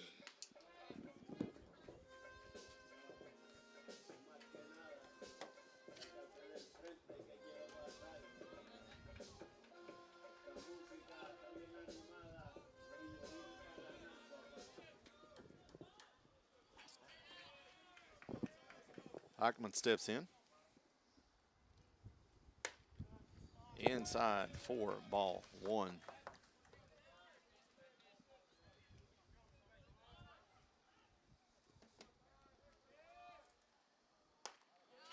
Towering curveball comes back across the plate, 4, strike 1 to Eichmann. That was a pretty nice pitch right there. Started off about his shoulder, come across his just a little bit below his numbers, as Eichmann will foul one off to the right side, 4, strike 2. Yeah, Eichmann now with 2 strikes on him, he's going to fight. He'll shorten up. He's a contact kind of guy. Eichmann 1 for 2 today. Fouls another one off. Count will remain 1-2.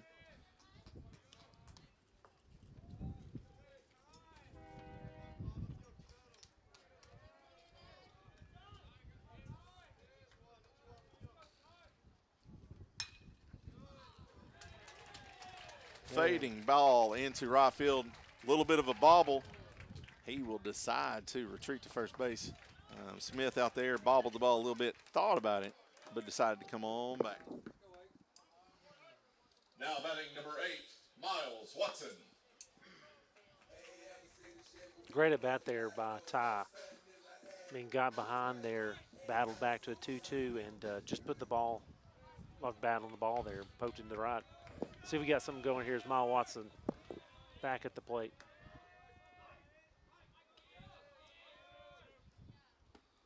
Miles Ofer at the plate today. Hit by a pitch and a walk. Later hit by a pickoff.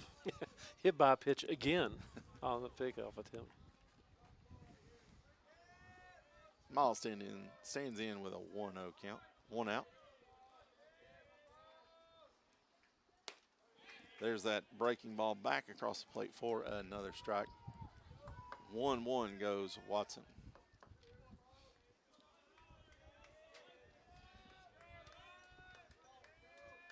Doherty checks the runner at first. Pitch to the plate. In the left-handed batter's box. 4, ball 2.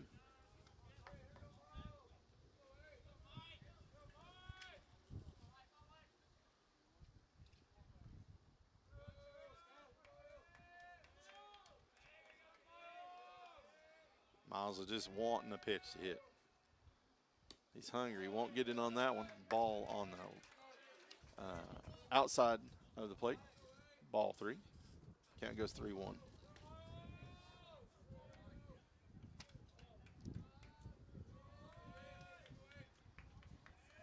Doherty checks the runner. Pitch to the plate. Outside, ball 4. He'll draw his second walk for the day. And in will step Levi Spivey with runners at first and second. Now batting number 20, Levi Spivey.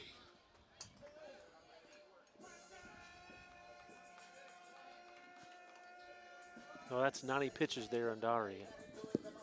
I don't see anyone in the bullpen from an Oneida perspective. No. Because it seems like he's been pretty accurate, but been missing outside pretty consistently, at least this inning. And he showed me a liner there as it's right down the middle. Strike 1 on Spivey. The Indians travel with 11 players possible. Their bullpen player is in the field somewhere right now. Oh, good point. In there for strike 2. Spivey quickly behind 0-2 in the count. 1 out, runners at first and second. Bottom of the 5th inning. Tornadoes are falling behind 3-1. The Indians lead.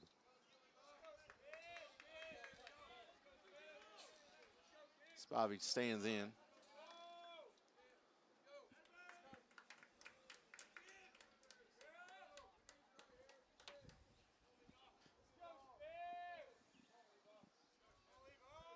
Levi back in the box.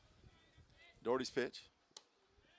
There was that breaking ball, but no break this time. Inside for ball 1.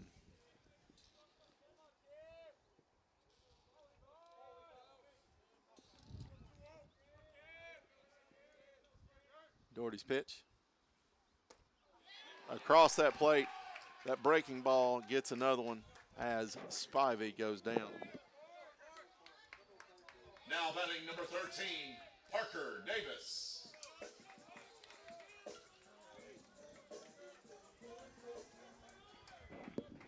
As we're with 2 outs, runner at first and second, Davis steps in.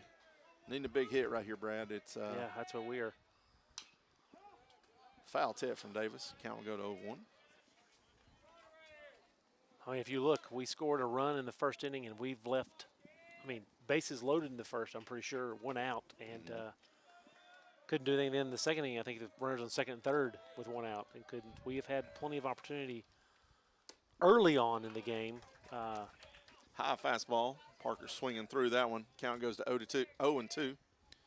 2 outs here in the bottom of the 5th. I'm sorry, bottom of the 5th.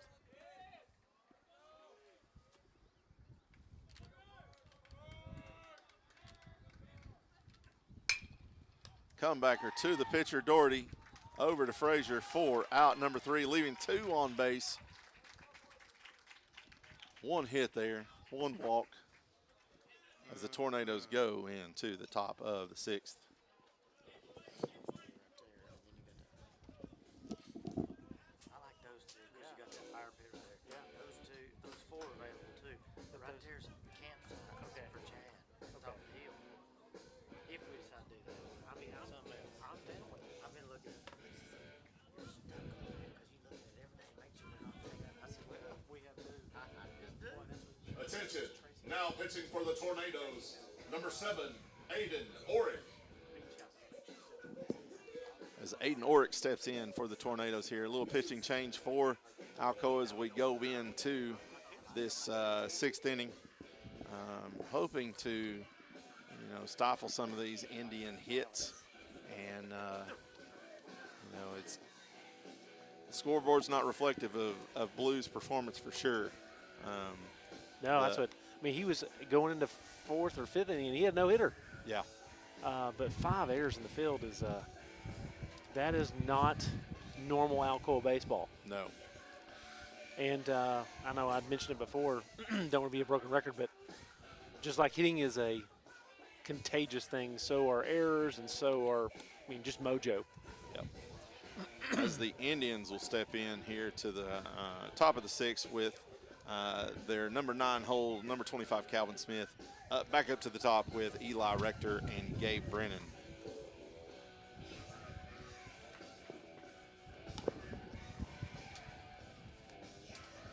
Up first for the Indians, number 25, Calvin Smith.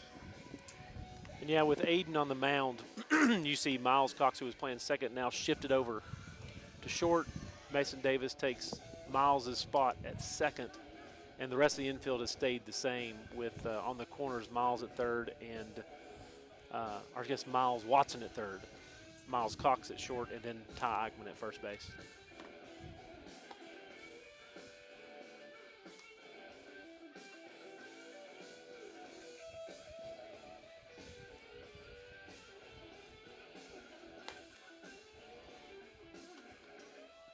And I believe from an outfield standpoint, the blue has now gone to right. Eli Graff stayed in center, and Levi Spivey is in left. They pulled Josh Reppy and put blue out there in right. Yep. So now we have Aiden Orrick on the mound here. Top of 6, pitch number 1 on the way, and outside there for ball 1.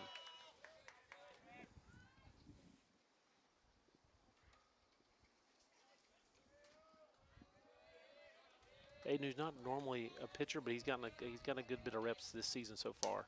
And he comes with pitch number 2 is a strike on the outside corner, and the count's even at 1-1.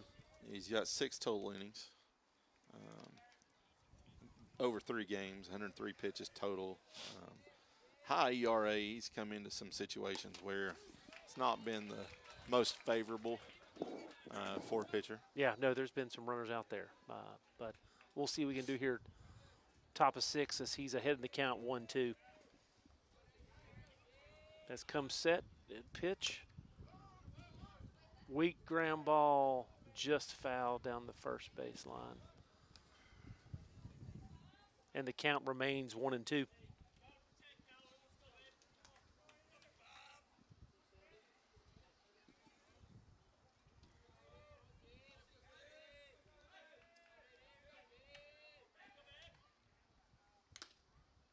Foul tip off Sean there, and the count will remain at 1-2.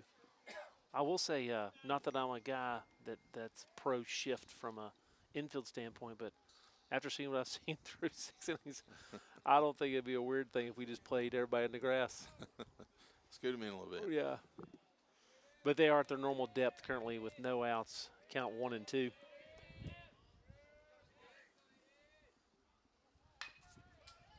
Ground ball to Ty Eichmann, unassisted, steps on the bag, and we've got the first out there as we start the top of the 6th inning. Back up to the top of the order with number 3, Eli Rector.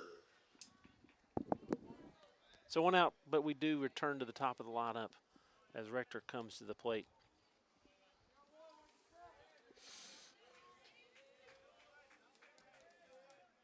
Rector 1 for 3 on the day in the leadoff spot. As Aiden comes set with pitch number 1. Swing and a miss there. Pretty pitch. For an 0-1 count to start, Eli.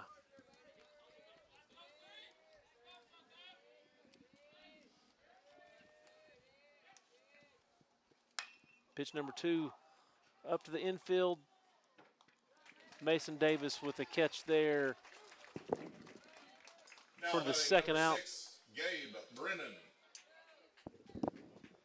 Beautiful play by Davis.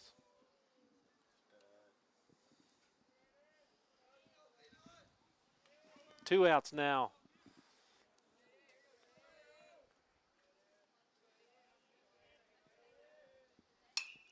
First pitch delivery looks like a foul ball down the first base line. I think just drifting out of play. It looks like it's in the bullpen over there, or in our athletic director Josh Stevens' hood of his truck.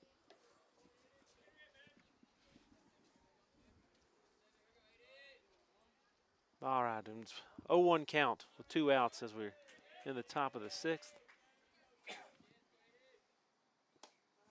Inside there. Evens the count at 1-1. Aiden Orick gets his signal. Comes set. Just high there. 2-1 is the count. Wanted it. Orick wanted it. Umpire even thought about it. Just a little high. He had a little flinch, like baby. Yes. 2-1, 2 outs. I guess that one missed a little bit low. Counts now 3 balls, 1 strike. 2 outs in the top of the 6th with no runners.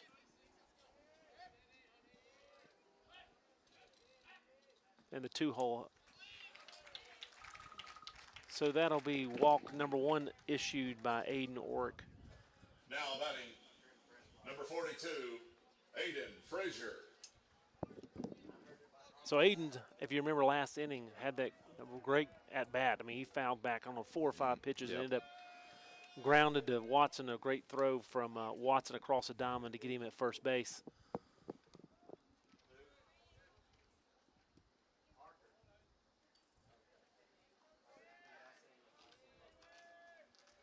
Aiden Orick eyes the mark. First pitch just a little low there for a 1-0 count to start.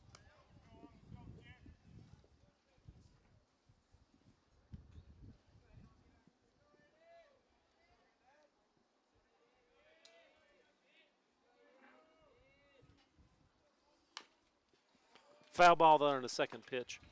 Evens the count 1-1.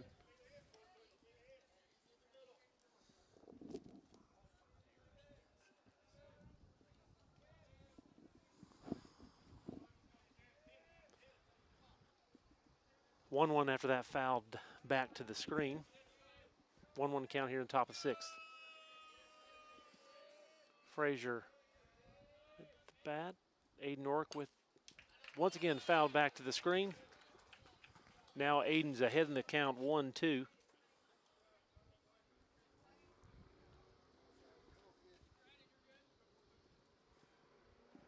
Question is, can Aiden Orick get him to chase something here? And runner on first with a healthy lead. Aiden comes set. Oh, sorry, that one looked pretty darn good to me. 2-2. That looked like a just above the knees on the outside corner there. But we're count is even at 2-2 as Aiden Orick. That one was low, skipped off the turf there. And now the count is full, 3-2 to Aiden Frazier. Who is 0 for 3, but actually has had some pretty darn good at bats, at least. His last one was good.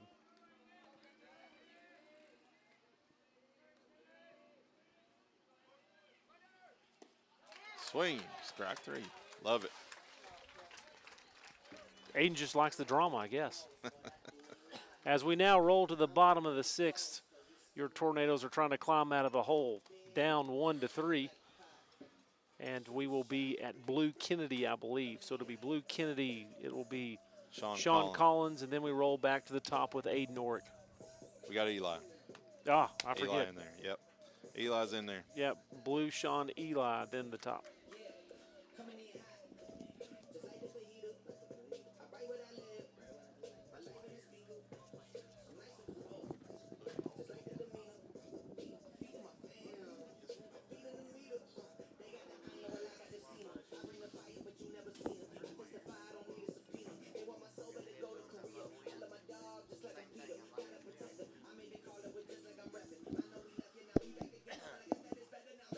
Doherty is stepping back out for the Indians. He is currently.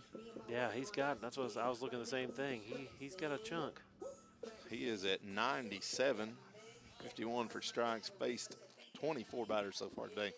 Went 5 innings, 5 hits, 1 run, 1 earned run, 6 walks, and he did score 1 strikeout there in that last inning.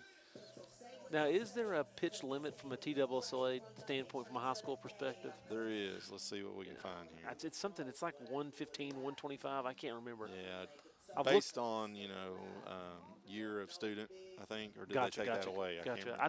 When I looked at it before, I thought it was just a set piece, but I have looked it up a while ago, and I've slept since then, so I could be making it up too. But just may play an account with 97 pitches, Your Honor, as we start. The bottom of the sixth, Blue Kennedy comes up to the plate. Now batting number 6, Blue Kennedy.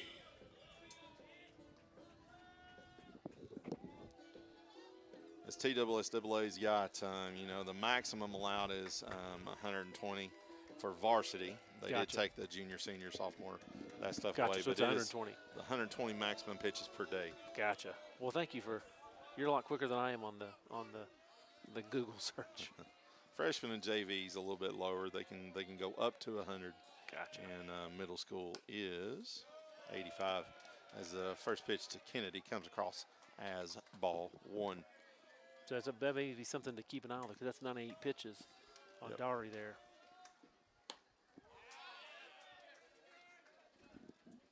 Kennedy steps in and swings at that high breaking ball.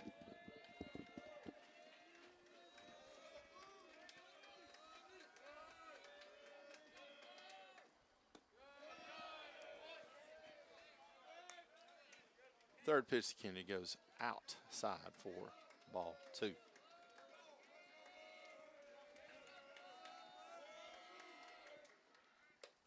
Inside for ball 3. Kennedy 0 for 2 today.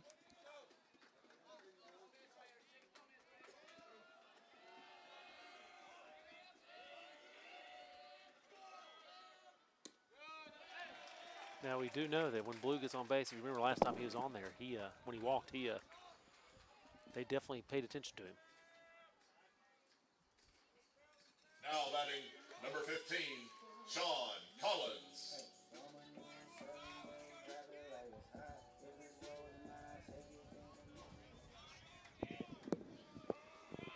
Sean steps in with no outs for the Tornadoes. Blue Kennedy is on at first base with a leadoff walk here in the bottom of the 6th. Doherty's pitch, swing and a miss for number 15 for the Tornadoes. Oh. Errant throw by the catcher there, I thought that, but it was shortstop was paying attention. Could have squeezed a runner in scoring position, but he was paying attention there.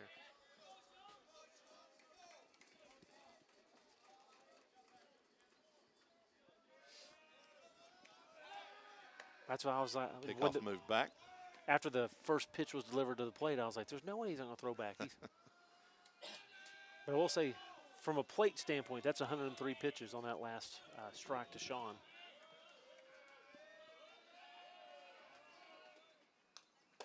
Foul tip by Collins. Count will go 0-2.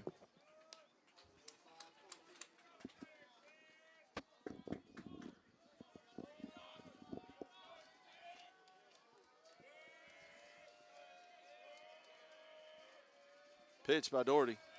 Looking back at first. Pickoff move. Kennedy back in plenty of time.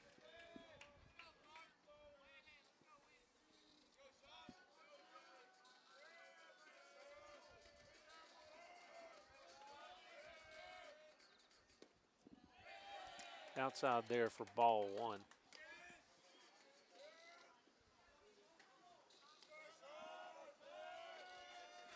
Kennedy stands at first with 10 stolen bases for the year. 10 stolen bases. That's why I know he got at least 1 today. 1-2 the count. Pickoff move back to first, safe. Plenty of time again. No outs for the Tornadoes. Collins stands in with a 1-2 count. 2-strike approach here. Hard hit ground ball. Yeah, that's gonna be trouble. Pulls the second baseman off of first. Both runners will be safe at first and second. Excellent. Yeah, that was one of those. Blue was going on that from a stolen base perspective. So he was going, and that truly drew the short over and just caused some congestion there. Sean hit it right to him. That may be it for Darty, though. That's 106 pitches. 106.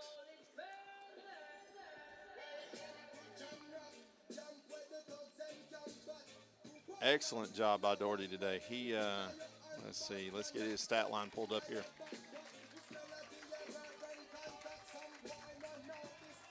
Doherty will exit the game. 5 innings. 5 innings, 5 hits, 1 run, 1 earned run, 7 walks, and 1 strikeout, leading his Indians to a 3-1 lead here into the bottom of the 6th inning. Tornadoes are threatening a little bit here with a runner at first and second. No outs.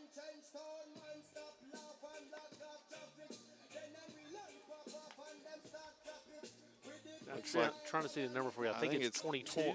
Is it 20 or 22? Let's see.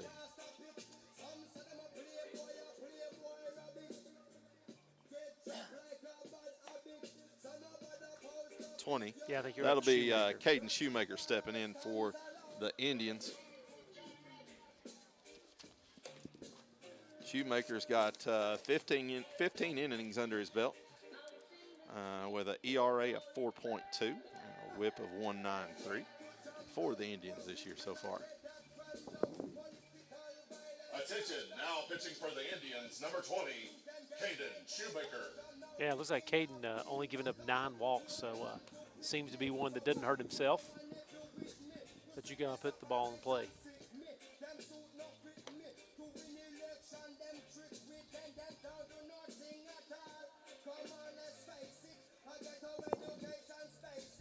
Now batting for the Tornadoes, number 16, Eli Graff.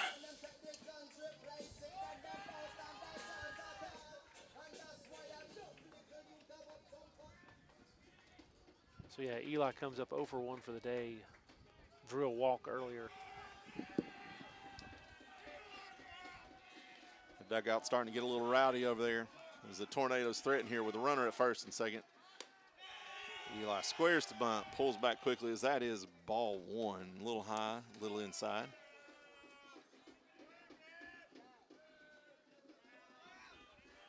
If Graff could get a bunt down, the speed that would come from it.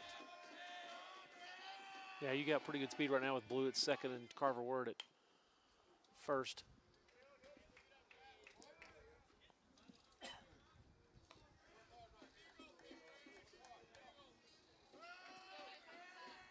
As the bunt attempt there for Graff leaves the count 1-1.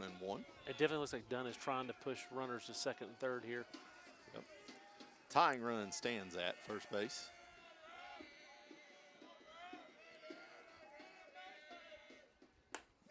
Ball high, up around the eyeballs for ball 2.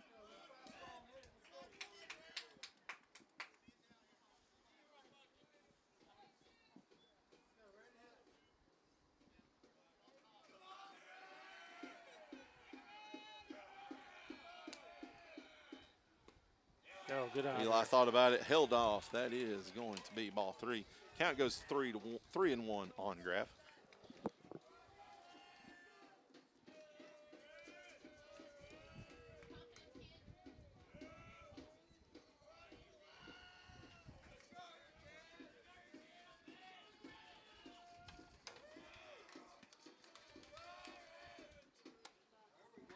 Pitch inside. Graff will take it as ball 4. Runners will advance. Bases are loaded. No outs. Bottom of the 6th, and Aiden Orick will step into bat.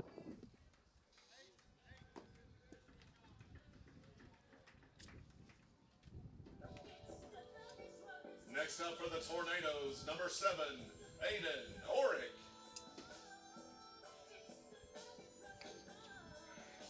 So now we roll to the top of the order with Aiden.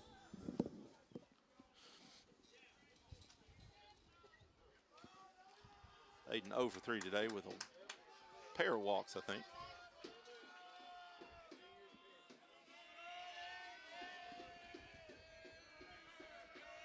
Big opportunity here to take some momentum. The Indians will pull the corners in in hopes to save a run. And you know it's worked for them before. They've already got a double play at home plate to first. They have. Saved a run.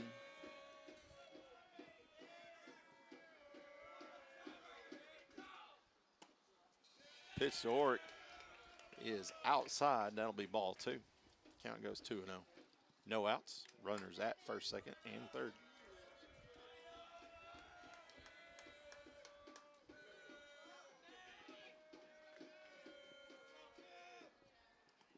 Ball in the dirt. Runners will stay in place. The dugout's starting to get a little rowdy. Chance of AO for Aiden Oric. Trying to push the... Yeah, I'm trying to push him over the top here. Trying to push him over the top, get something offensively 3-0 going. now. We'll say nice block by Strunk there. Once again, base runner on third base, and that could have easily gone between his legs, Yep. but kept it in front of him.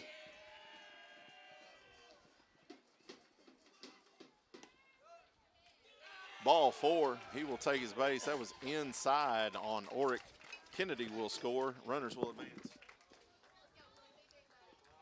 Now batting number 1, Miles Cox. Yeah, so base is still juiced as Miles Cox comes to the plate. Looks like they're going to have another discussion here as the coach comes out to discuss with Shoemaker some plans.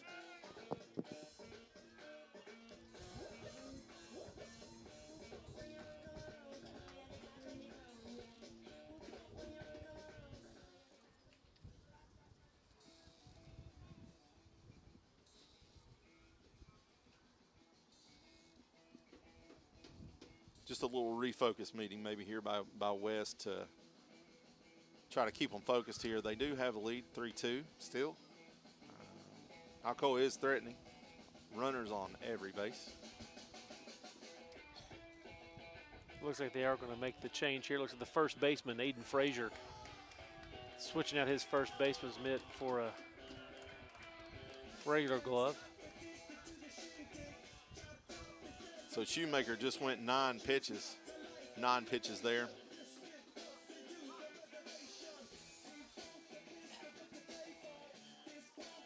I will say it looks like Aiden Frazier is a lefty.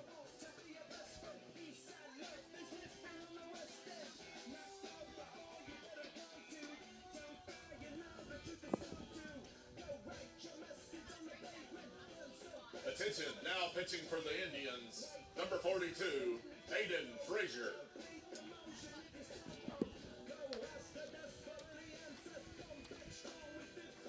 Frazier comes in with the Indians as their number 2 pitcher. He's got an ERA of 5.5 with a whip of 1.65. He's got 13 earned runs, 12 walks on the season, 31 strikeouts. Only 4 hit batters. He's only given up 15 hits for the year so far through 16 innings. Yeah, and I will say Shoemaker last night pitched 2 1/3. He just went 9 pitches there, so there may be some fatigue there.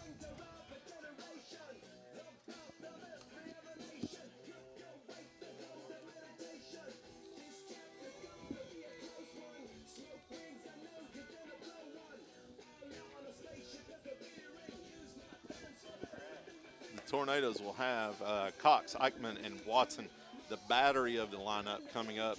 If the bats are going, we got to get those bats going. They have been kind of silenced here this game. Cox will step in. 0 outs on the board. Runners at first, second, and third for the Tornadoes.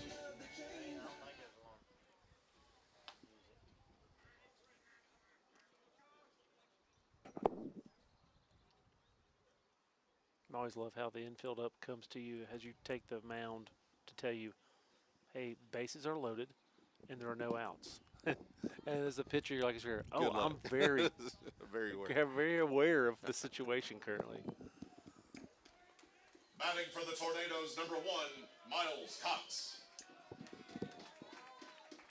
Frazier comes set for pitch number 1 to Cox. Cox is ready. Runners take their leads. The lefty windup. Low for ball 1.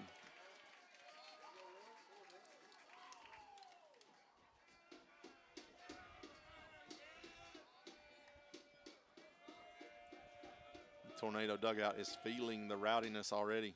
In the dirt for ball 2 as the tying run stands 90 feet away.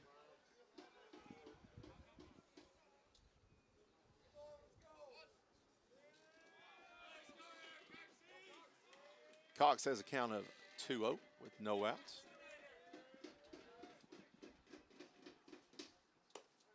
In there, caught the outside corner. 4, strike 1. Count goes 2-1 on Cox.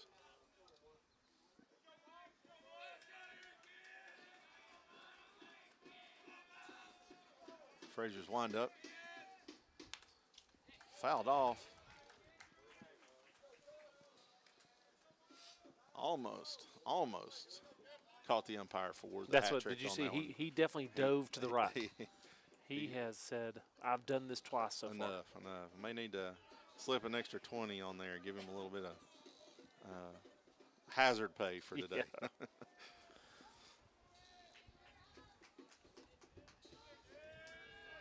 As Cox stands in, count goes 2-2 on the 2 fouls. Frazier's pitches. Outside, 4-3. Count goes full.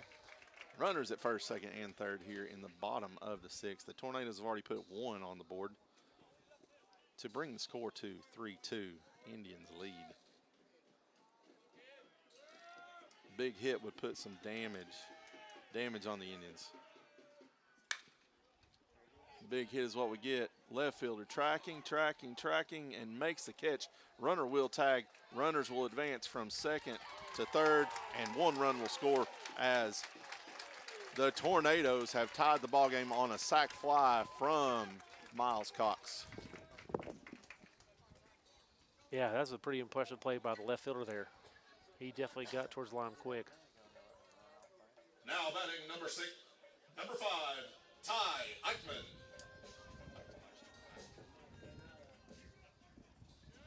16 last year. Had a little memory relapse. Yeah, that's what I'm saying. Flashback.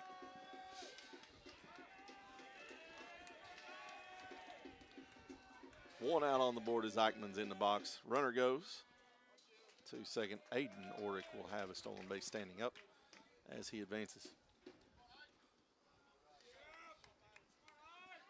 Eli Graff standing at third.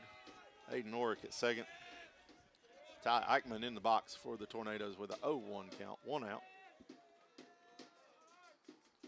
Pitch from Frazier.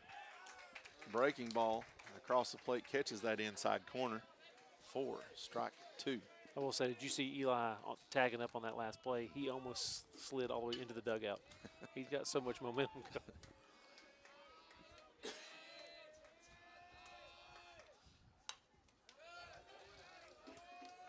was a heads-up play by him. Short, that was a pop fly to left field.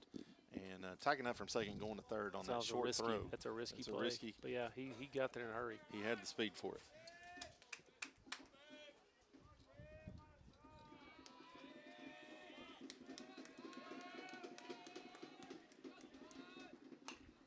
Foul tip by Eichmann.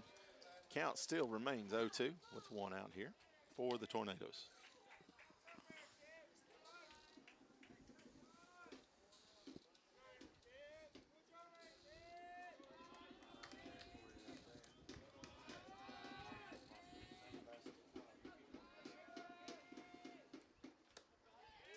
Outside by Frazier. Count goes to 1-2.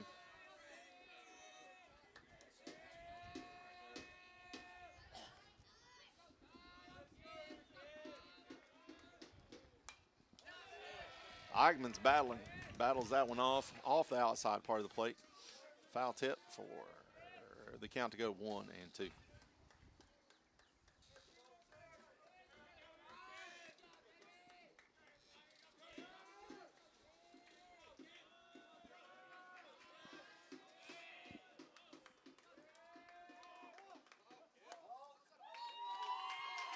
Umpire calls a balk. That will force a run in. Graff will score. It is, I'd been watching a couple pitches before. When he was going from the stretch, he was barely coming set. And I think that's what they got him on, was he was barely coming set, and that time it was just one fluid motion. He didn't come set. Runners get to advance. The Tornadoes put 1 more on the board. Eichmann stands in with a 1-2 count, 1 out, and a runner at third base. Score now 4-3, Alcoa.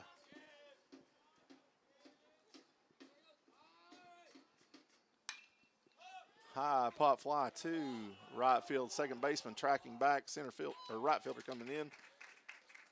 Orick will stay at third for the second out there for Eichmann.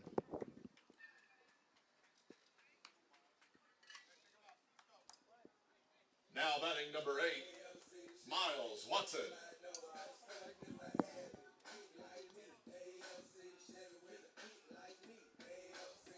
That's what been able to squeeze a couple across any way you can get them. Any way we can get them, we'll take them. And we have, this inning has produced us 3 runs to put us back in the lead. We had the lead there for a little bit. Bottom one, that's the last time, yeah. Yep. That's the last time we scored a run. As Watson takes the first pitch for strike 1.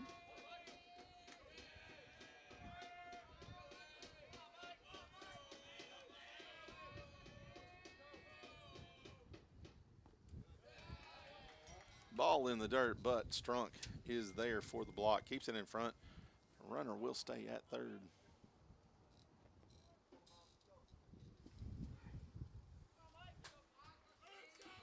Miles 0 for 0, and this is his fourth at bat of the game. He's been hit once, walked twice, I believe.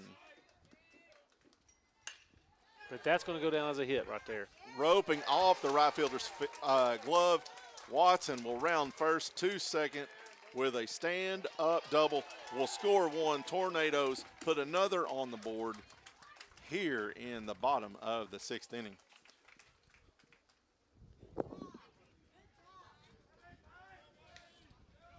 Now batting number 20, Levi Spivey. Big hit there.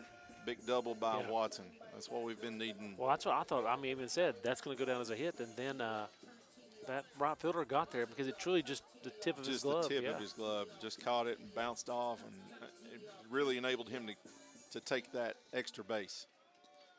As Spivey stands in, he is 2 for 3 today. Ball gets by.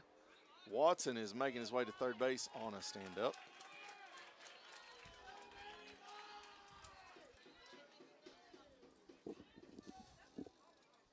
Not too many of those today for us on the base path. No. Freebies. But we'll take it here.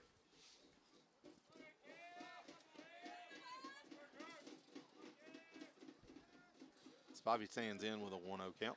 2 outs for the Tornadoes here. Pitch by Frazier fouled off to the Tornado dugout. Coach Trout out there. He's hearing it because that one went right between the legs. He definitely is. He's getting some chatter now. He's going to drop that tailgate, get that butt down on the ground a little bit. But he's telling me, he's like, guys, I pitched in college. P.O. life, baby. I got people for that. Outside pitch by Frazier. Count goes 2-1.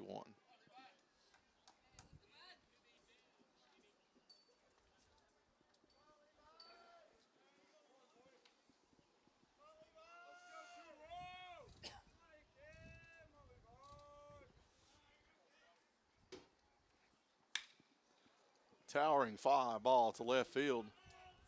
Left fielder has it pegged and makes the catch for out number 3. The Tornadoes that inning. Big inning for them. Yeah, they scored 4 runs on that one with at least 2 or 3 hits there. Yep. I will say the way that left fielder took off, I was like, this has got a chance. Yep. And I think he did what everybody's taught, right? First steps back.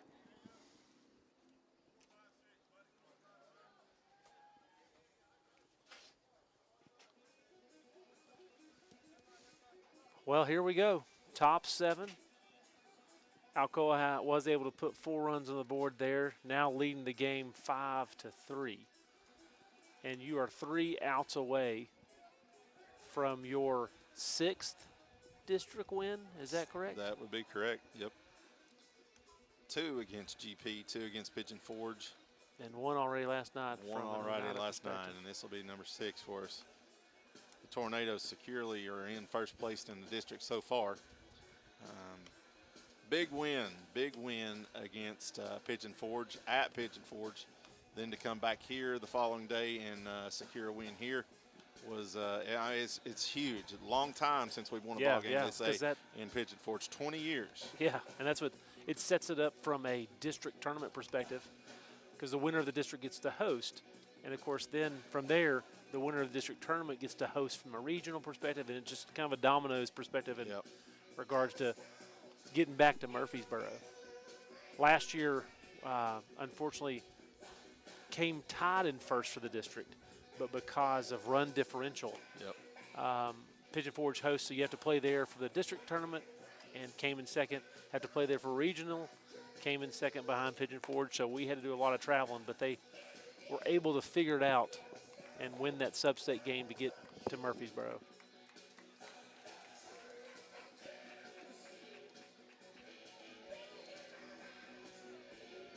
First up for the Indians, number 7, Carter Doherty. But I will say Aiden Ork will have to face the 4, 5, and 6 as Doherty comes to the plate. We're top 7. Alcoa needs 3 outs to get out of this one. First pitch is outside. Starts off 1-0 for Christian Doherty.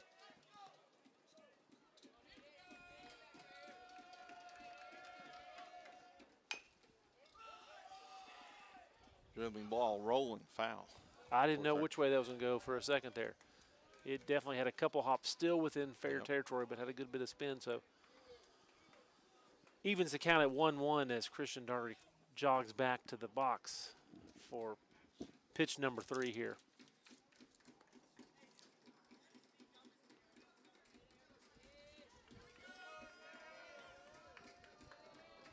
Doherty sitting at 21 pitches so far.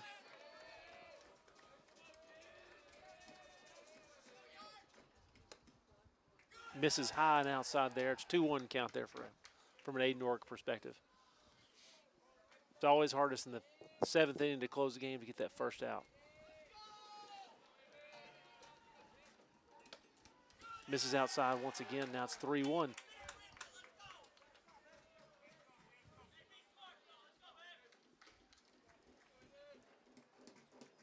Aiden Ork set. There it is. Found one. Now run the count full 3-2, top 7, no outs.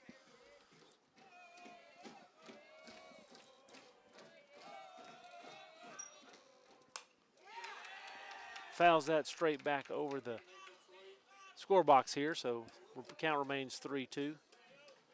As you said, Aiden's now got 25 pitches on his arm, as he pitched the 6th and now is rolling into the 7th.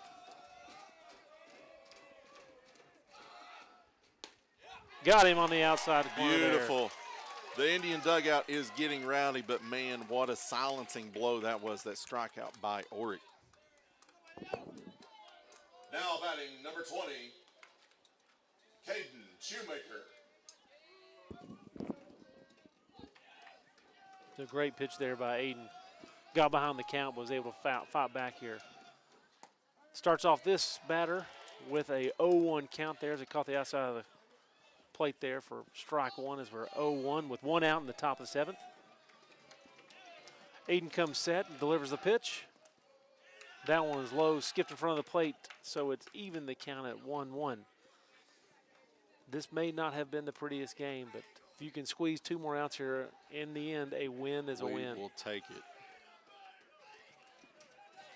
In those district standings, it doesn't matter what the 4th inning says. It's final score, 7th inning. That's what matters. Aiden missing again low there. Blocked by Sean, 2-1. Aiden's taking a little stroll around the mound to regroup here.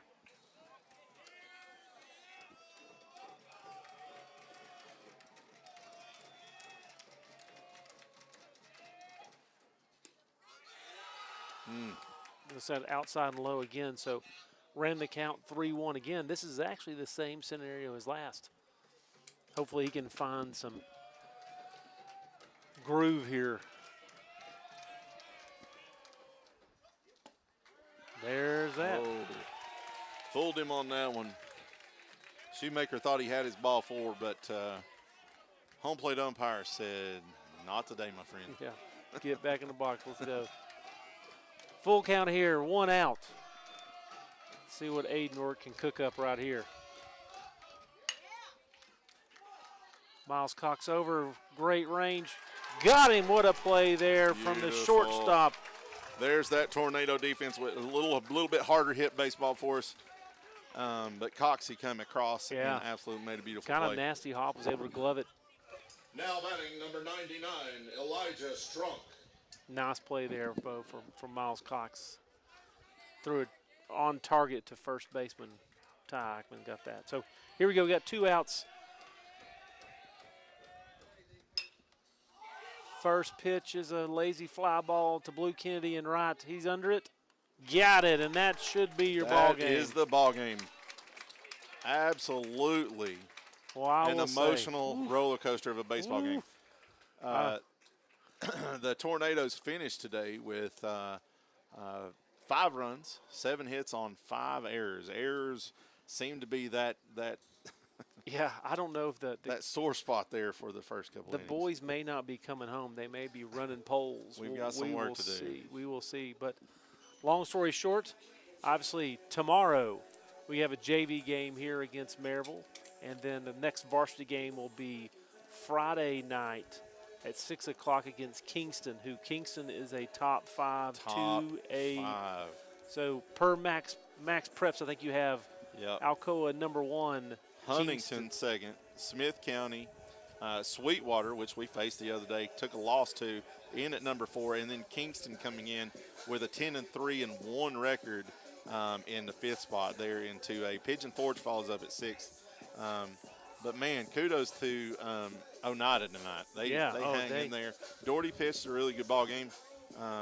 Just kind of lost it there at the end with the Tornado bats and base running. Yeah, that's what. Well, once again, as you said, a win is a win. So we'll see you guys again at least Friday night for the next varsity game against Kingston. Absolutely. Win is a win. We'll take it. Thanks for watching Alcoa Baseball.